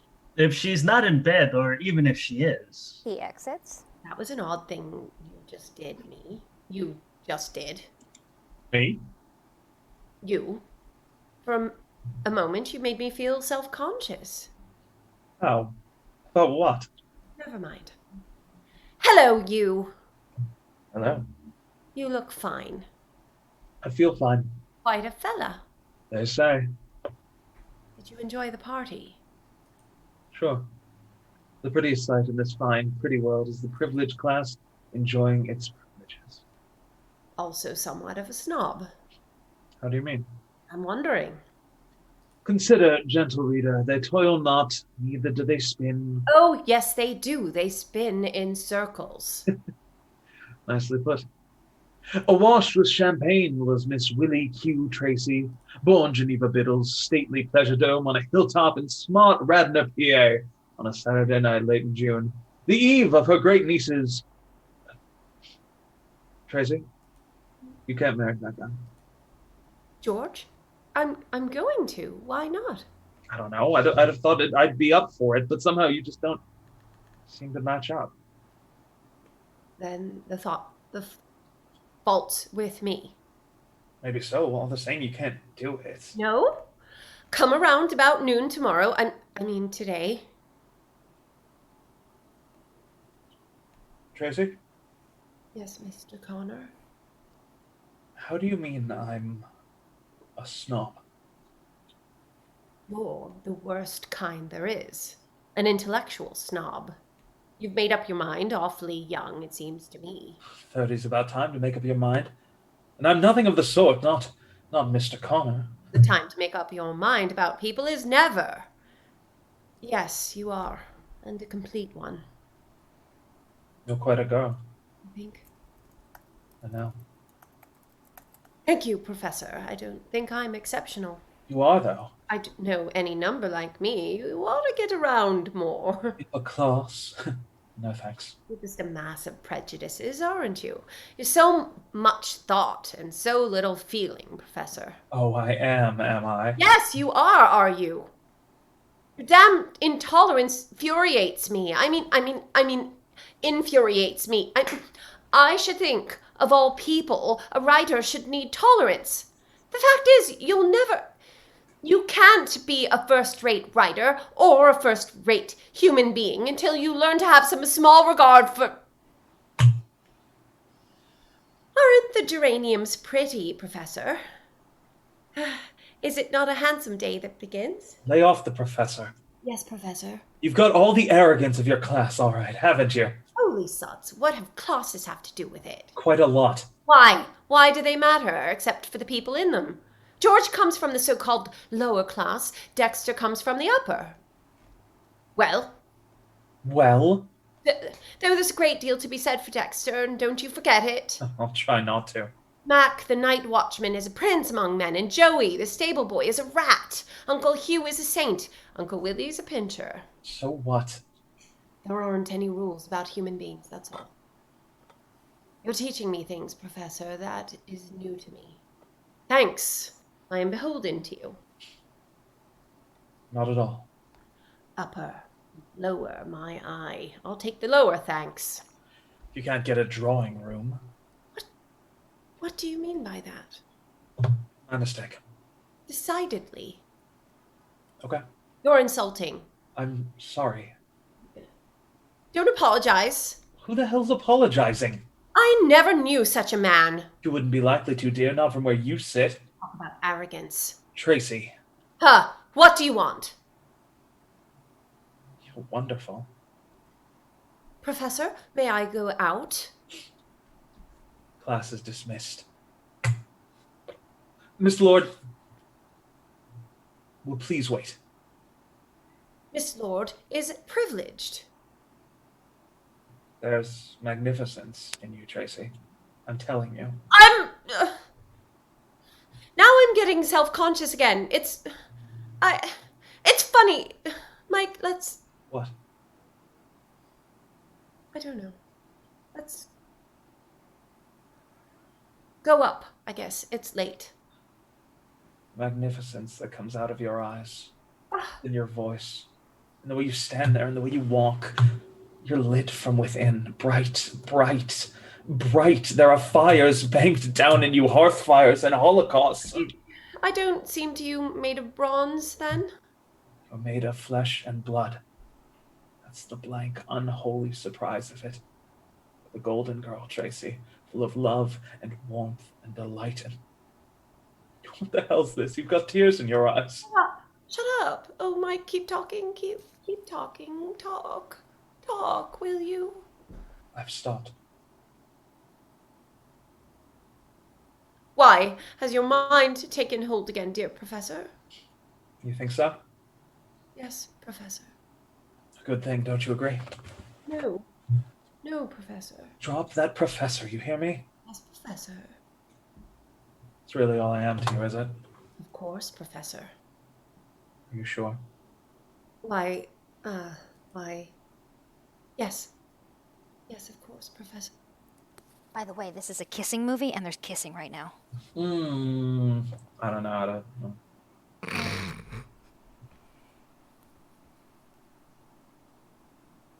Tracey, dear. Connor, Mr. Connor? Let me tell you something. No, don't. No. All of a sudden I've got the shakes. I have to. What is it? It must be something like love. No. It mustn't be. It can't. Why? Would it be inconvenient? Terribly. Anyway, it isn't. I know it's not. Oh, Mike, I'm a bad girl. Not you. We're out of our minds. Right into our hearts. We're out of that music. It has, hasn't it? Tracey, you lovely. They start kissing, but she breaks it off. Here's something. They're coming. The hell? It's not far to the pool. It's only over the lawn in the birch grove. It'll be lovely now. Come on. Oh, it is. It's as if my insteps were melting away. What is it? Have I Have I got feet of clay or something? Quick, here they are. I feel so small all at once. You're immense. You're tremendous. No, oh, not me. Put me in your pocket, Mike. And they're both off. Liz. You give those back. Sandy comes in. Look, Tracey. May I have them, please? Did Kid know that you took these shots of him? Some of them. Sit down, have a drink. I should say not. A drink would be redundant, tautological, and a mistake. Is that milk? That is milk. Gimme. Milk I will accept. I met this cow this afternoon. Nice bossy. Let me keep just these 3 shots. What for? A low purpose. Sufficiently low? Nefarious. You won't reproduce them. Nope. Nor cause them to be reproduced? Honest. In any way, shape, or manner without permission. So help me, Sidney Kid. Amen. What's his private number? You mean his private number or his sacred private number? The one by the bed in the bathtub. Regent 41416. I won't tell you. To the phone, and he dials it. Is Mr. Kittredge pure gold, Lord? We must never doubt that, Missy. Le Majesté. Excuse it, please. Regent 41416, New York. Wayne 2223. And Mr. Connor, what of it? Percentage of base metal, alloy, So, which imparts a certain shape and firmness. hello, Mr. Kidd. This is Alexander Lord. I know nothing about this.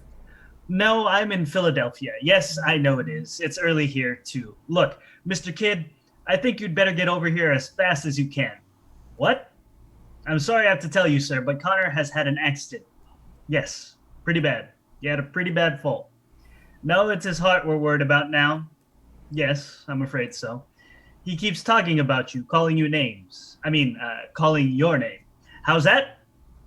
No, the 11 o'clock's time enough. We don't expect him to regain consciousness much before then. His only hope is to get fired. I know it is. Sorry, Miss Embry's sleeping. Shock. The newspapers?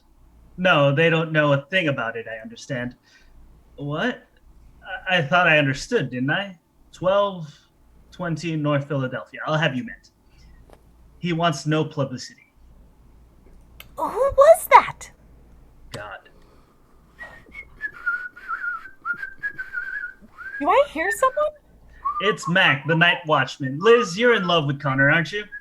People ask the oddest questions. Why didn't you marry him? I can't hear you. I say, why don't you... Hello, there's an early one. Hello! I saw quite a full day ahead and got myself up. A good party. Fine. Good. And sufficient. Hell or high water, I'm going to bed. Why don't you, Liz? You know what I asked? He's still got a lot to learn, and I don't want to get in his way yet a while. Okay? Okay. Risky, though. Suppose another girl came along in the meantime. Oh, I'd just scratch her eyes out, I guess. That is, unless she was going to marry someone else the next day. You're a good number, Liz. No, I just photograph well. Complications? There might be. Where are they? Who? The complications. They went up. At least I hope and pray that they did. Well. Make yourself comfortable, Dext. I've got a little blackmailing to do. And George enters, in evening clothes still. What are you doing here? Oh, I'm a friend of the family's. Just dropped in for a chat. Don't try to be funny. I asked you a question. I might ask you the same one. I telephoned Tracey and her phone didn't answer. Well, I didn't telephone. I just came right over. I was worried, so I... Yes, I was worried too. About what? What do you think of this Connor? Or do you? What about him? I just wondered. Listen, if you're trying to insinuate some... My dear fellow, I wouldn't dream of it. I was only... Who's that I hear? Look, Kittredge, I advise you to go to bed. Oh, you do you? Yes, I strongly urge you to do so at once. I'm staying right here. You're making a mistake. Somehow I don't think you'll understand. You'd better leave that to... I hear someone walking. Yes? It must be Mac. It's all right, Mac. It's only us. Come on, I'll walk along with you. I'm staying right here. So are you. All right, then. Take the works, and may God be with you. Finally, Mike appears, coming in from one side, carrying Tracey in his arms. They're both wearing bathrobes and slippers, and there's a jumble of clothes slung over Mike's shoulder. Who knows whose clothes are there? He stops with a moment at the top of the stairs. She stirs in his arms, speaks lowly as if from quite a way. As they enter, Dexter crosses, and so does George, and confronts Mike. The upstairs, Mike. Yes, dear. Here we go. Easy, old boy. She's not hurt. No, she's just... Not wounded, sire, but dead. She hasn't any clothes on. Not a stitch, it's delicious. It seems the minute she hit the water, the wine... A likely story, Connor. What did you say? I said a likely story. Listen, if... You'll come down again directly. Yes, if you want. I want. Hello, Dexter. Hello, George. Hello, Mike. The second door on the right at the top of the stairs. Mind you, don't wake Dinah. My feet are of clay. Made of clay. Did you know that? Good night. Sleep well, little man. Mike carries out Tracey. Look out for Dinah. Whew, how are the mighty fallen? But if I know Tracey, and I know her very well, she'll remember very little of this. For the second time in her life, she may draw quite a tidy blank. Of course, she may worry, though. Good God! You believe it, then? Believe what? The implications of what you've seen, let's say. What else is there to believe? Why, I suppose that's entirely up to you. I've got eyes and I've got imagination, haven't I? I don't know. Have you? So you pretend not to believe it? Yes, I pretend not to. Then you don't know women. Possibly not. You're a blind fool! Oh, quite possibly. God! You won't be too hard on her, will you? I'll make up my own mind what I'll be. But we're all only human, you know. You. All of you with your damn sophisticated ideas. Isn't it hell? Mike comes through and up to Dexter. Well, Why, you low down! The lady is my wife, Mr. Connor! Punches Mike's jaw. You! What right have... Husbands! Till tomorrow, Kittredge. I'll make up my mind, all right. And now he storms out. You okay, old man? listen, if you think... I know. I'm sorry. But I thought I'd better hit you before he did. Hello, Mac. How are you? Hello, Dexter. Anything wrong? Not a thing, Mac. Just as quiet as a church. Who is it? Hell, I thought it might be Kittredge. Well, we can't have everything, Mac. That continues, and then there is the curtain into Act 3. We are in the sitting room. It's late morning on Saturday. The room is bright and full of noonday sun. There's flowers everywhere. Willie is dressed for the wedding. Sounds really facing soothing, I just have to Thomas. say. It sounds like a really nice living room. Doesn't it sound Just saying. beautiful and delicious? Yes. Can be yours for $3,900. Willie is demanding impatiently. I'm trying to think, Mr. Tracey. Well?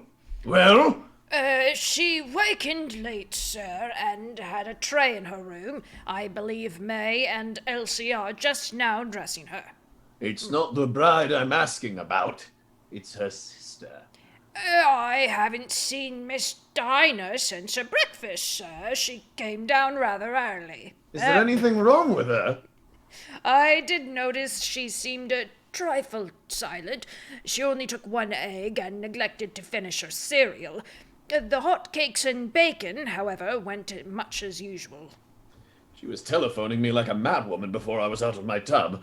Dinah is wearing blue jeans, and she slides in. I expected at least 2 bodies hacked beyond recognition, the house stiff with police, and... Good God, child, don't do that! I drank champagne last night. Oh, hello, Uncle Willie.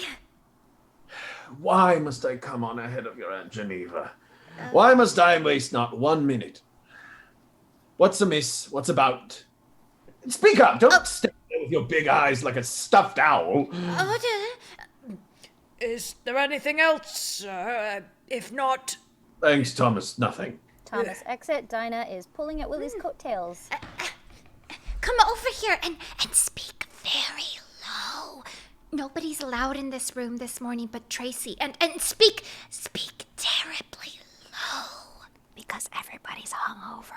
What the Sam Hill for? What's a lack? What's a foot? Oh, I had no one to turn to but you, Uncle Willie. People are always turning to me. I wish they'd stop. It's desperate. It's about Tracey. Tracey? What's she up to now? Tracey this and Tracey that. Upstairs, downstairs, and in my lady's chamber. But how did you know? Know what? It seems to me you know just about everything. I have a fund of information accumulated through the years. I am old, seasoned, and full of instruction, but there are gaps in my knowledge.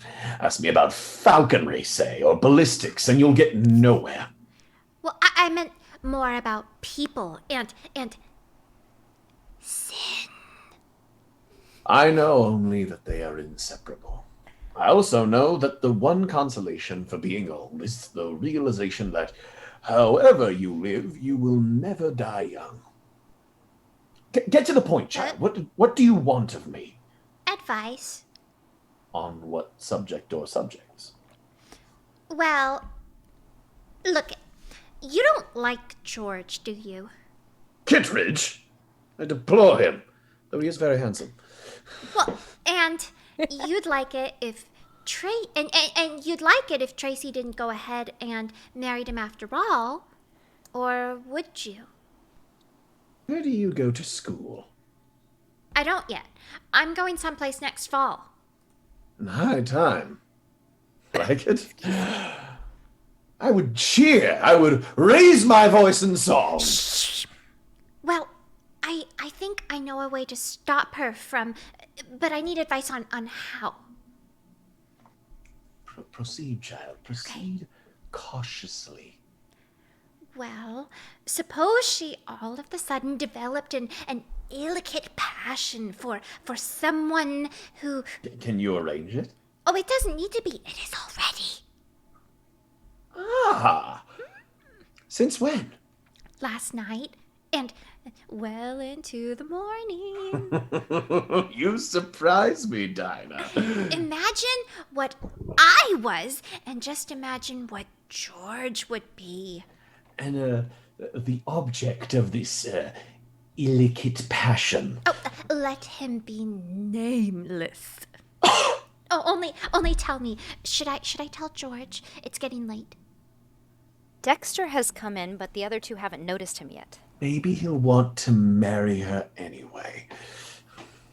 But she can't. If she marries anyone, it's got to be Mr. Connor. Connor? Why Connor? Well, she's just got to, that's all. Why, Dinah? What makes you What? think she should? Dexter! Isn't that a pretty big order to swing at this late date? I didn't say anything. What did I say? Of course, you might talk it over with her. But maybe you have? Certainly not. I haven't. Apparently the little cherub has seen or heard something. That's Dexter's own Dinah. I must say, you show a certain amount of cheek walking in here on this of all mornings. Tracey just did a very sweet thing. She telephoned and asked me what to do for a feeling of fright accompanied by a headache. I should think it would be bad luck for a first husband to see the bride before the wedding. That's what I figured. Why all this about Connor, Dinah? Did the party give you bad dreams? It wasn't any dream. I wouldn't be too sure. Once you've gone to bed, it's pretty hard to tell, isn't it? Is it? You bet your hat it is. It's practically impossible. I thought it was Sandy's typewriter woke me up. And in comes Tracey in her wedding dress. She has a leather-strapped wristwatch in her hand. Hello! Isn't it a fine day, though? Is everyone fine? That's fine. My, I'm hearty. How are you otherwise? I don't know what's the matter with me. I must have had too much sun. yesterday. It's awfully easy to get too much. My eyes don't open properly. Please go home next. Not till we get those eyes open. Uncle Willie, good morning. That remains to be seen. Aren't you here early? Weddings get me out like nothing else. It's nearly 12:30. It can't be. Well, maybe it can't, but it is.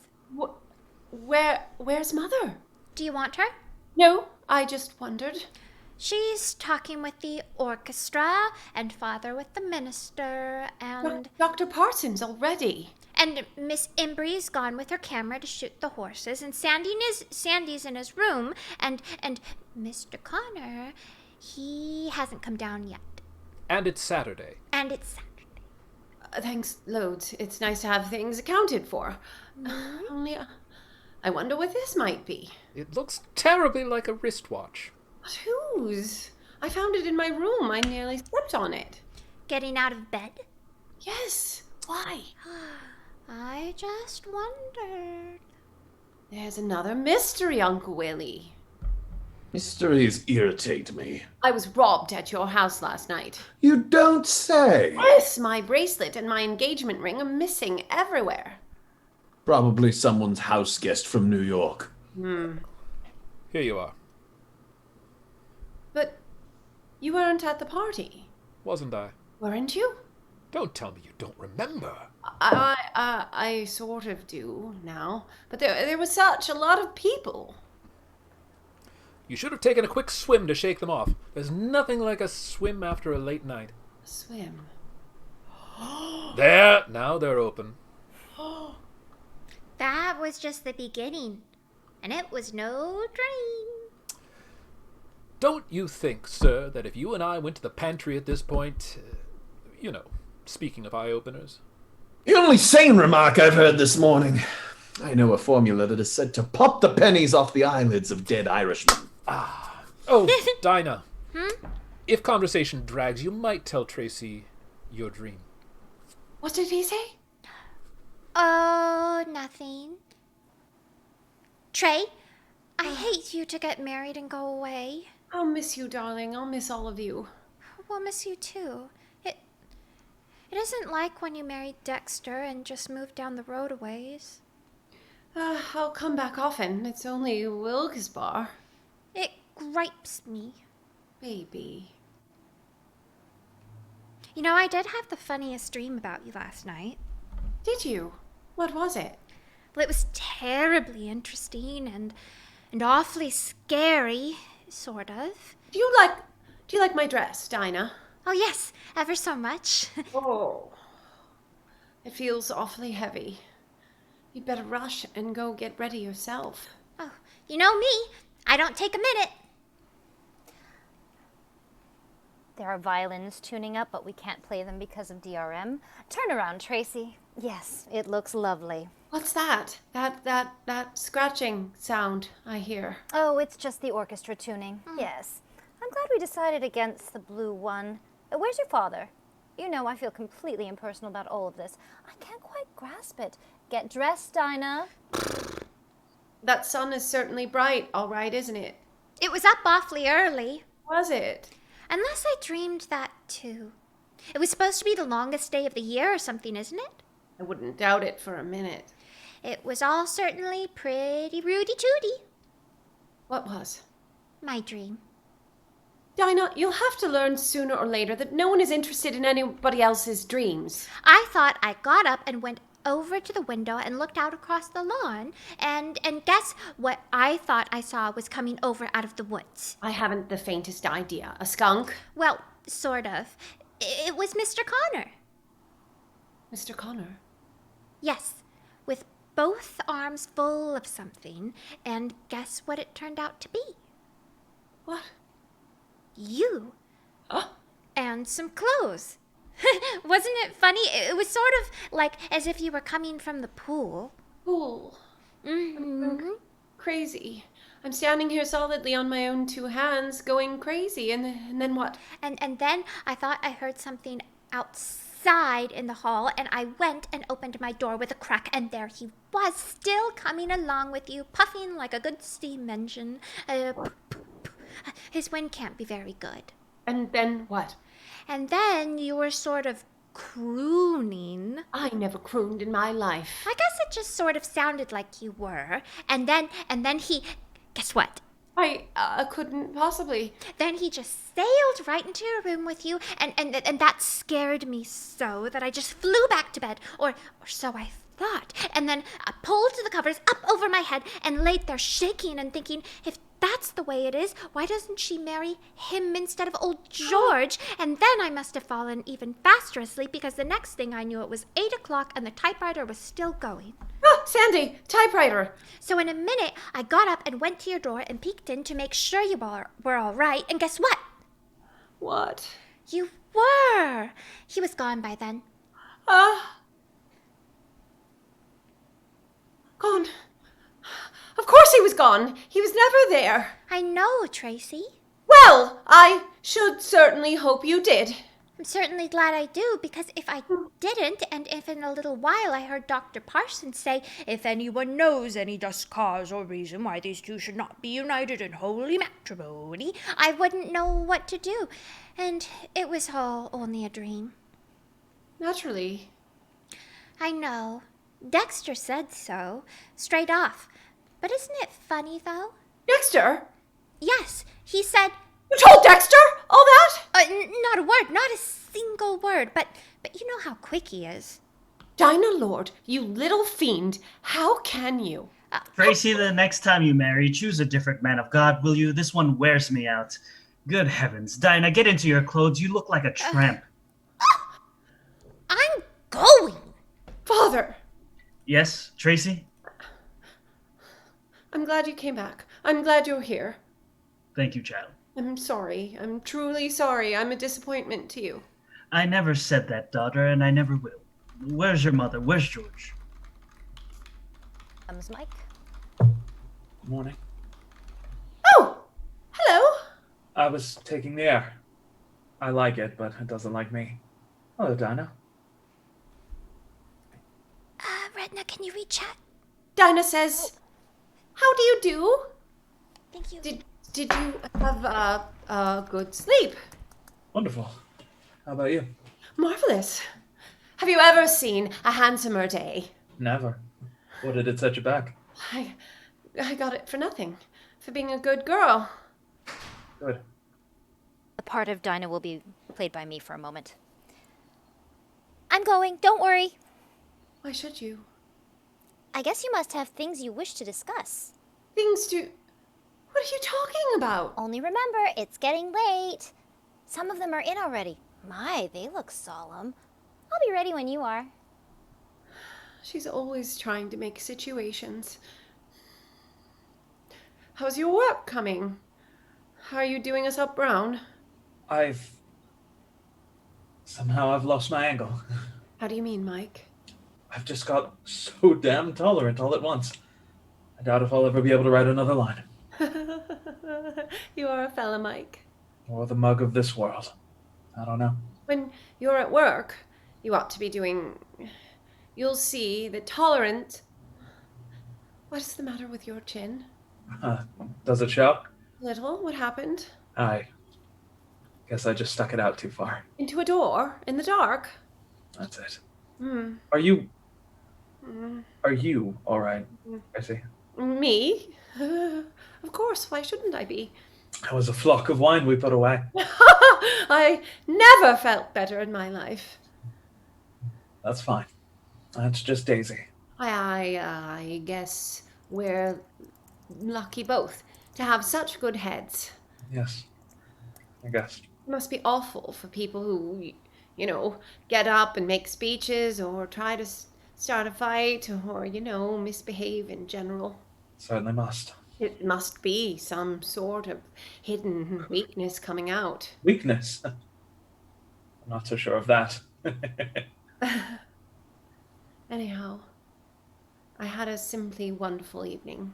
I hope you enjoyed it too. I enjoyed the last part of it. Really? Why? Why especially the last? Are you asking me, Tracey? Oh, you mean the swim? We did swim, and so forth, didn't we? We swam, and so forth.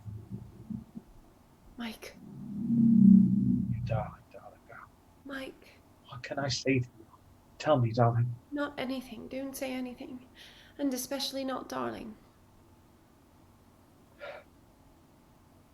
Never in this world will I ever forget you. Not anything, I said. You're going to go through with it then. Through with what? Wedding.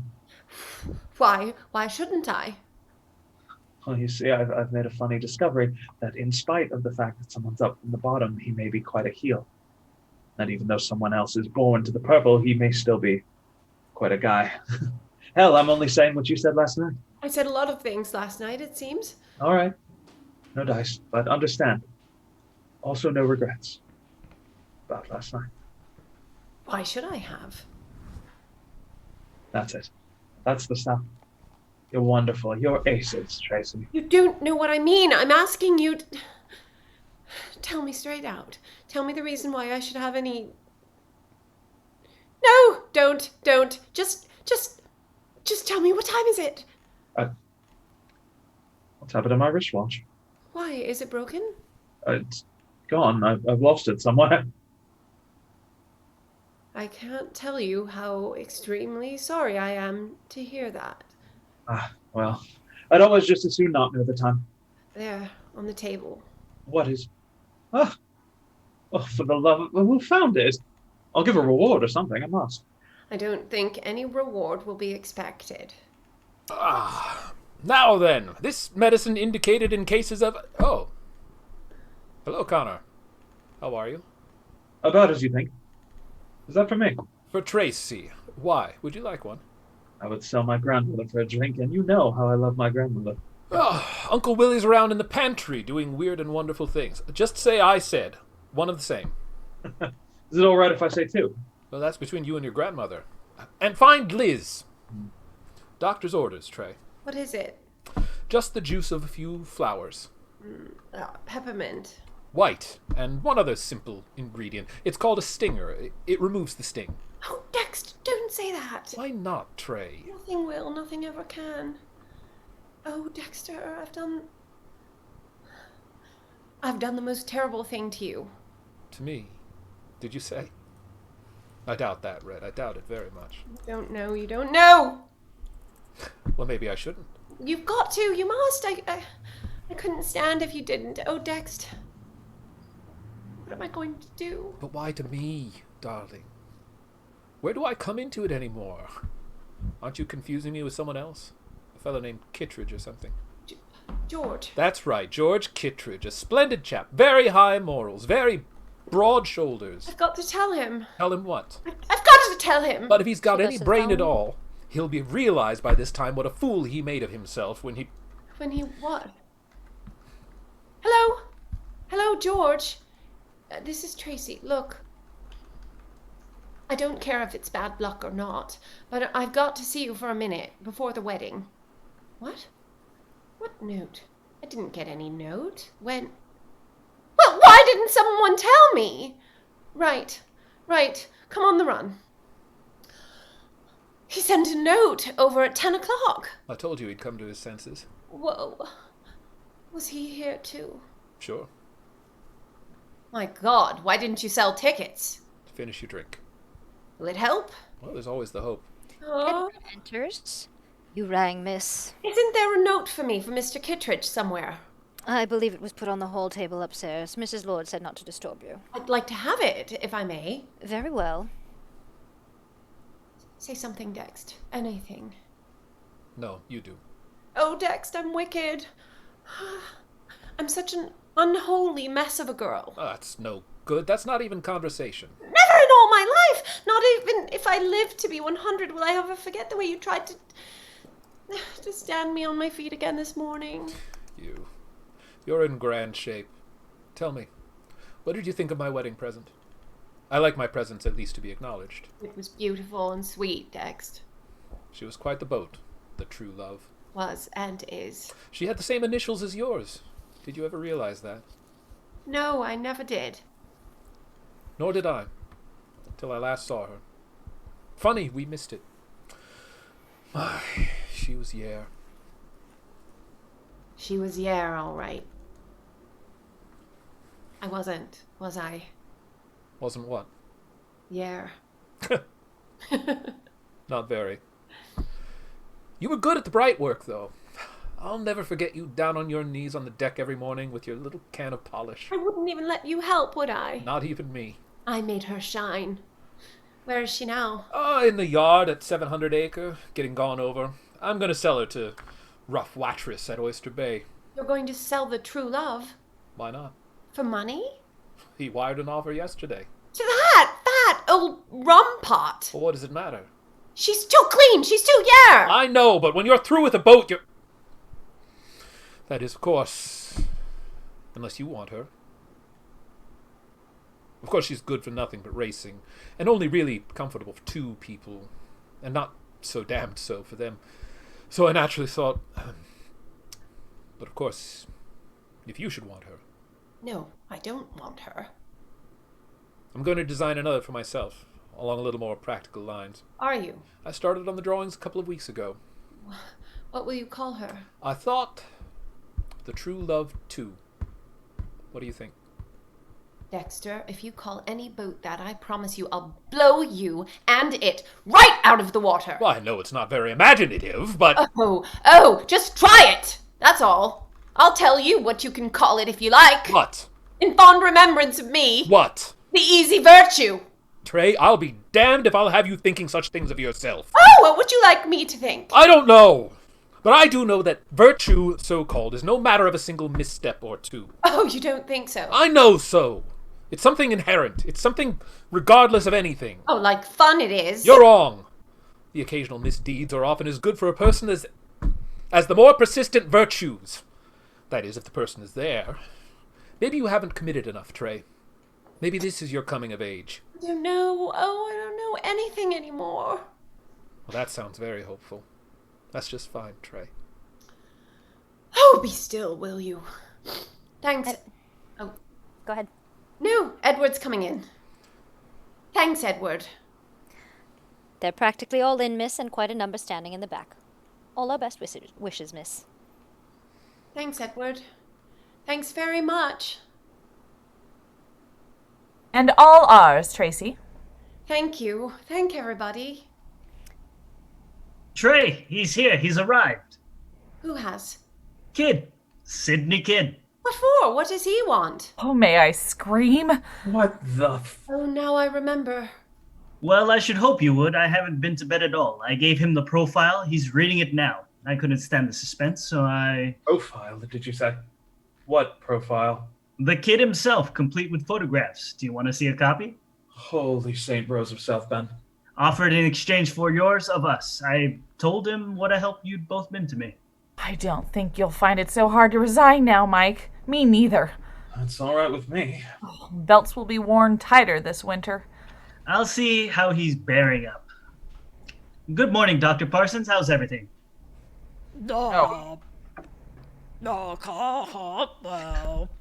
Where's your sister? Tracy? Yes? 1 minute, Dr. Parsons. Mr. Kittredge is on his way. I'm afraid it's the deadline, Tracy. So it is. So is this. Listen.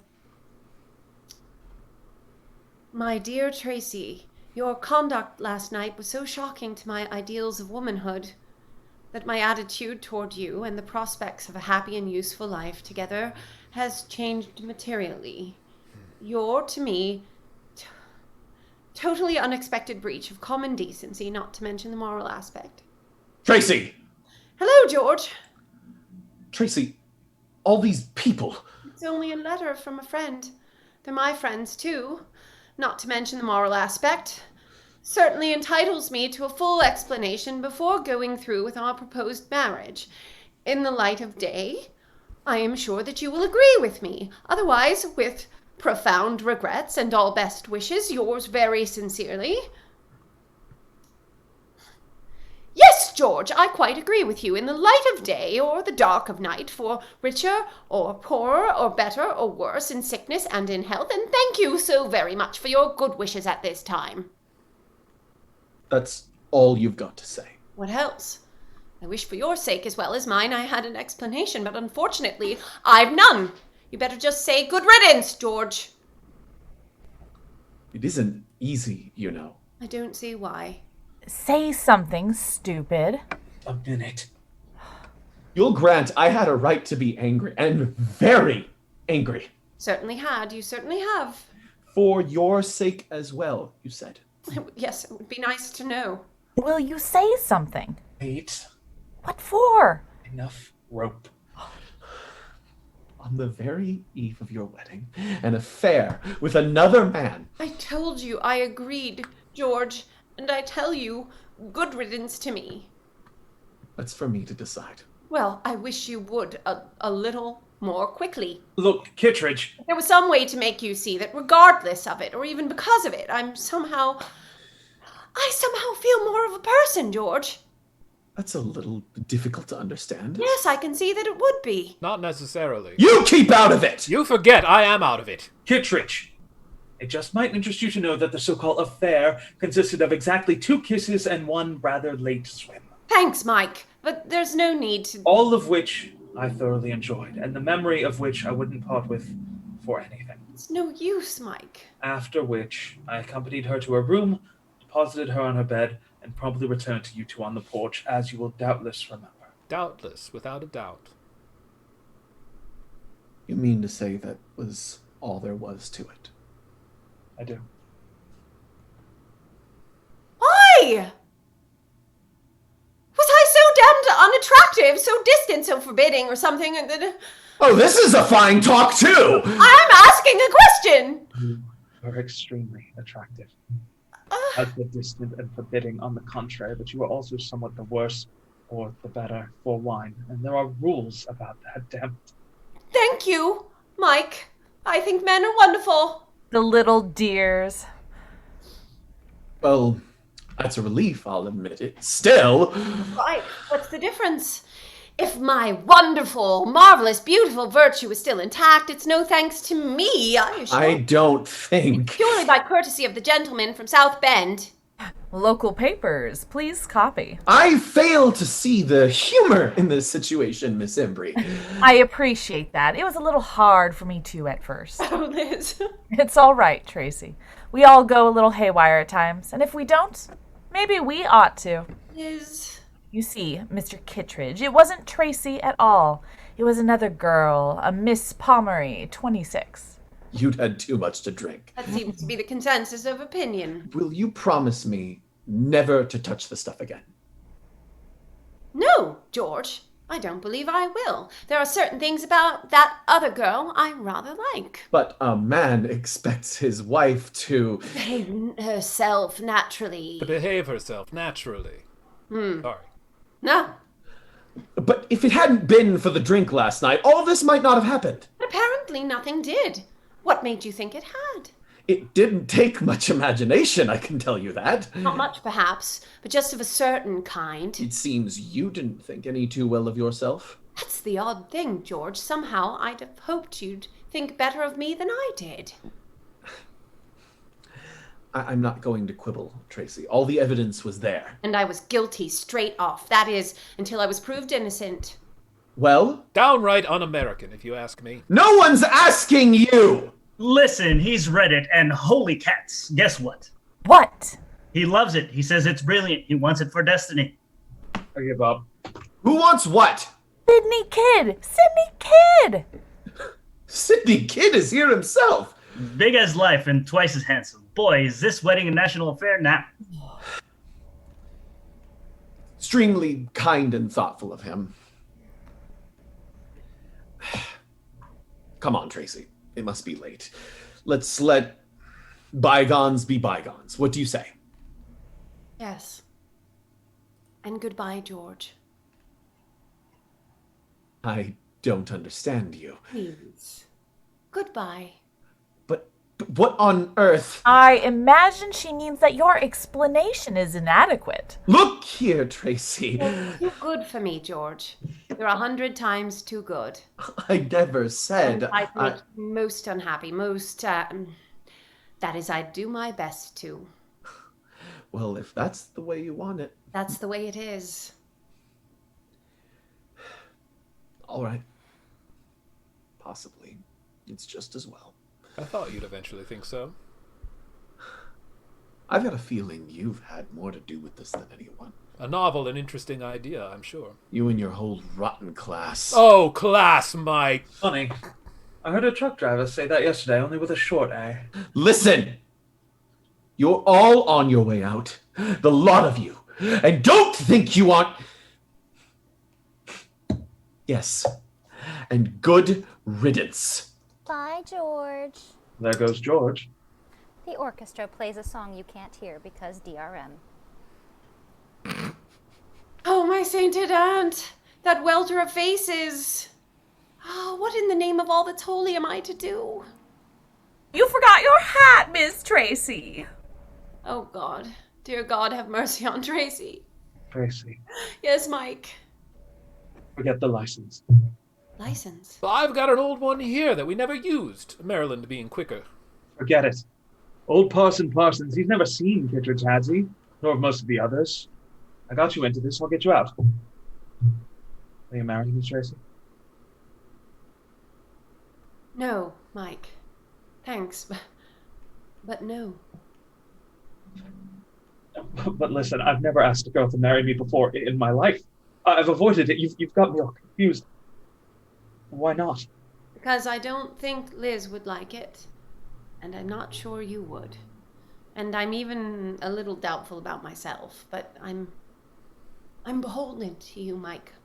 I'm most beholden. They're in there. They're waiting. Don't get too conventional all at once, will you? There'll be a reaction. Liz. I count on you sustaining the mood. It'll be all right, Tracey. You've been got out of jams before. Min got out of them, did you say? That's what I said, Tracey. Don't worry. You always are. Now, Tracey, we met George Tracy, in the we hall. met George in the hall. It's all right, dear. Your father will make a very simple announcement. Is there anything special you want me to say? No! I'll say it. Whatever it is. I won't be got out of anything more, thanks. Dinah, enter. And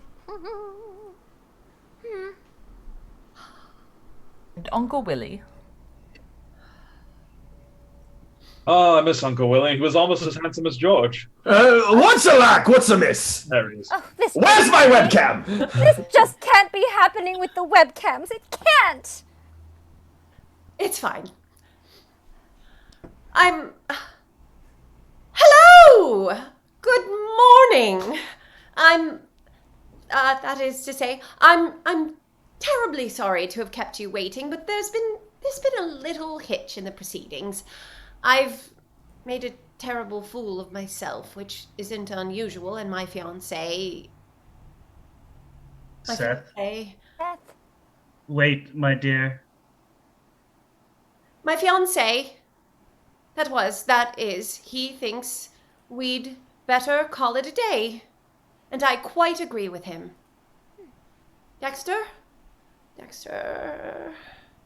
what the hell next? Oh, 2 years ago, you were invited to a wedding in this house, and I did you out of it by eloping to Maryland. 2 years ago, you were invited to a wedding in this house, and I did you out of it by eloping to Maryland. Put this in your vest pocket. I haven't got a vest. Then hold it in your hand, which was very bad manners. Which was very bad manners. But I hope to make it up to you by going through with it now, as originally planned. But I hope to make it up to you by Mike, going... I'd like you to be my best by man, if you would. going I think you're a beautifully hell of a guy. through with it. I'd be honored. Now, originally, Laddies, most follow me, no beautifully rush. planned. Ladies, But follow me, there's no rush, something please. nice about a wedding. I don't know. They're gay, they're attractive, and I've always wanted one. So if you'll just keep your seats a minute, So if you'll just keep your seats a minute. that's all. That's all.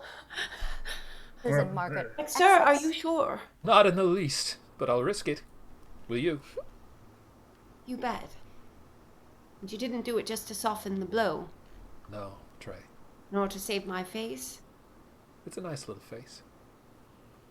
Oh, I'll be a year now. I promise to be a year. Be whatever you like. You're my redhead. All set. All set. Oh, how did this ever happen? Don't inquire. Go on, Dinah. Tell Mr. Dutton to start the music. I did it! I did it all! Daughter, I love you, Father. and I love you, daughter. Never in my life have I been so full of love. And we kind of hear the wedding march. See you soon, Red. See you soon, Dext. How do I look? Like a queen. Like a goddess. How do you know how I feel? How? I mean, do you know? Do you know how I feel? How? Like a human. Like a human being. And is that all right? All right. Oh, Father, it's heaven. He takes his arm, they walk down the aisle, and we swell music and curtain.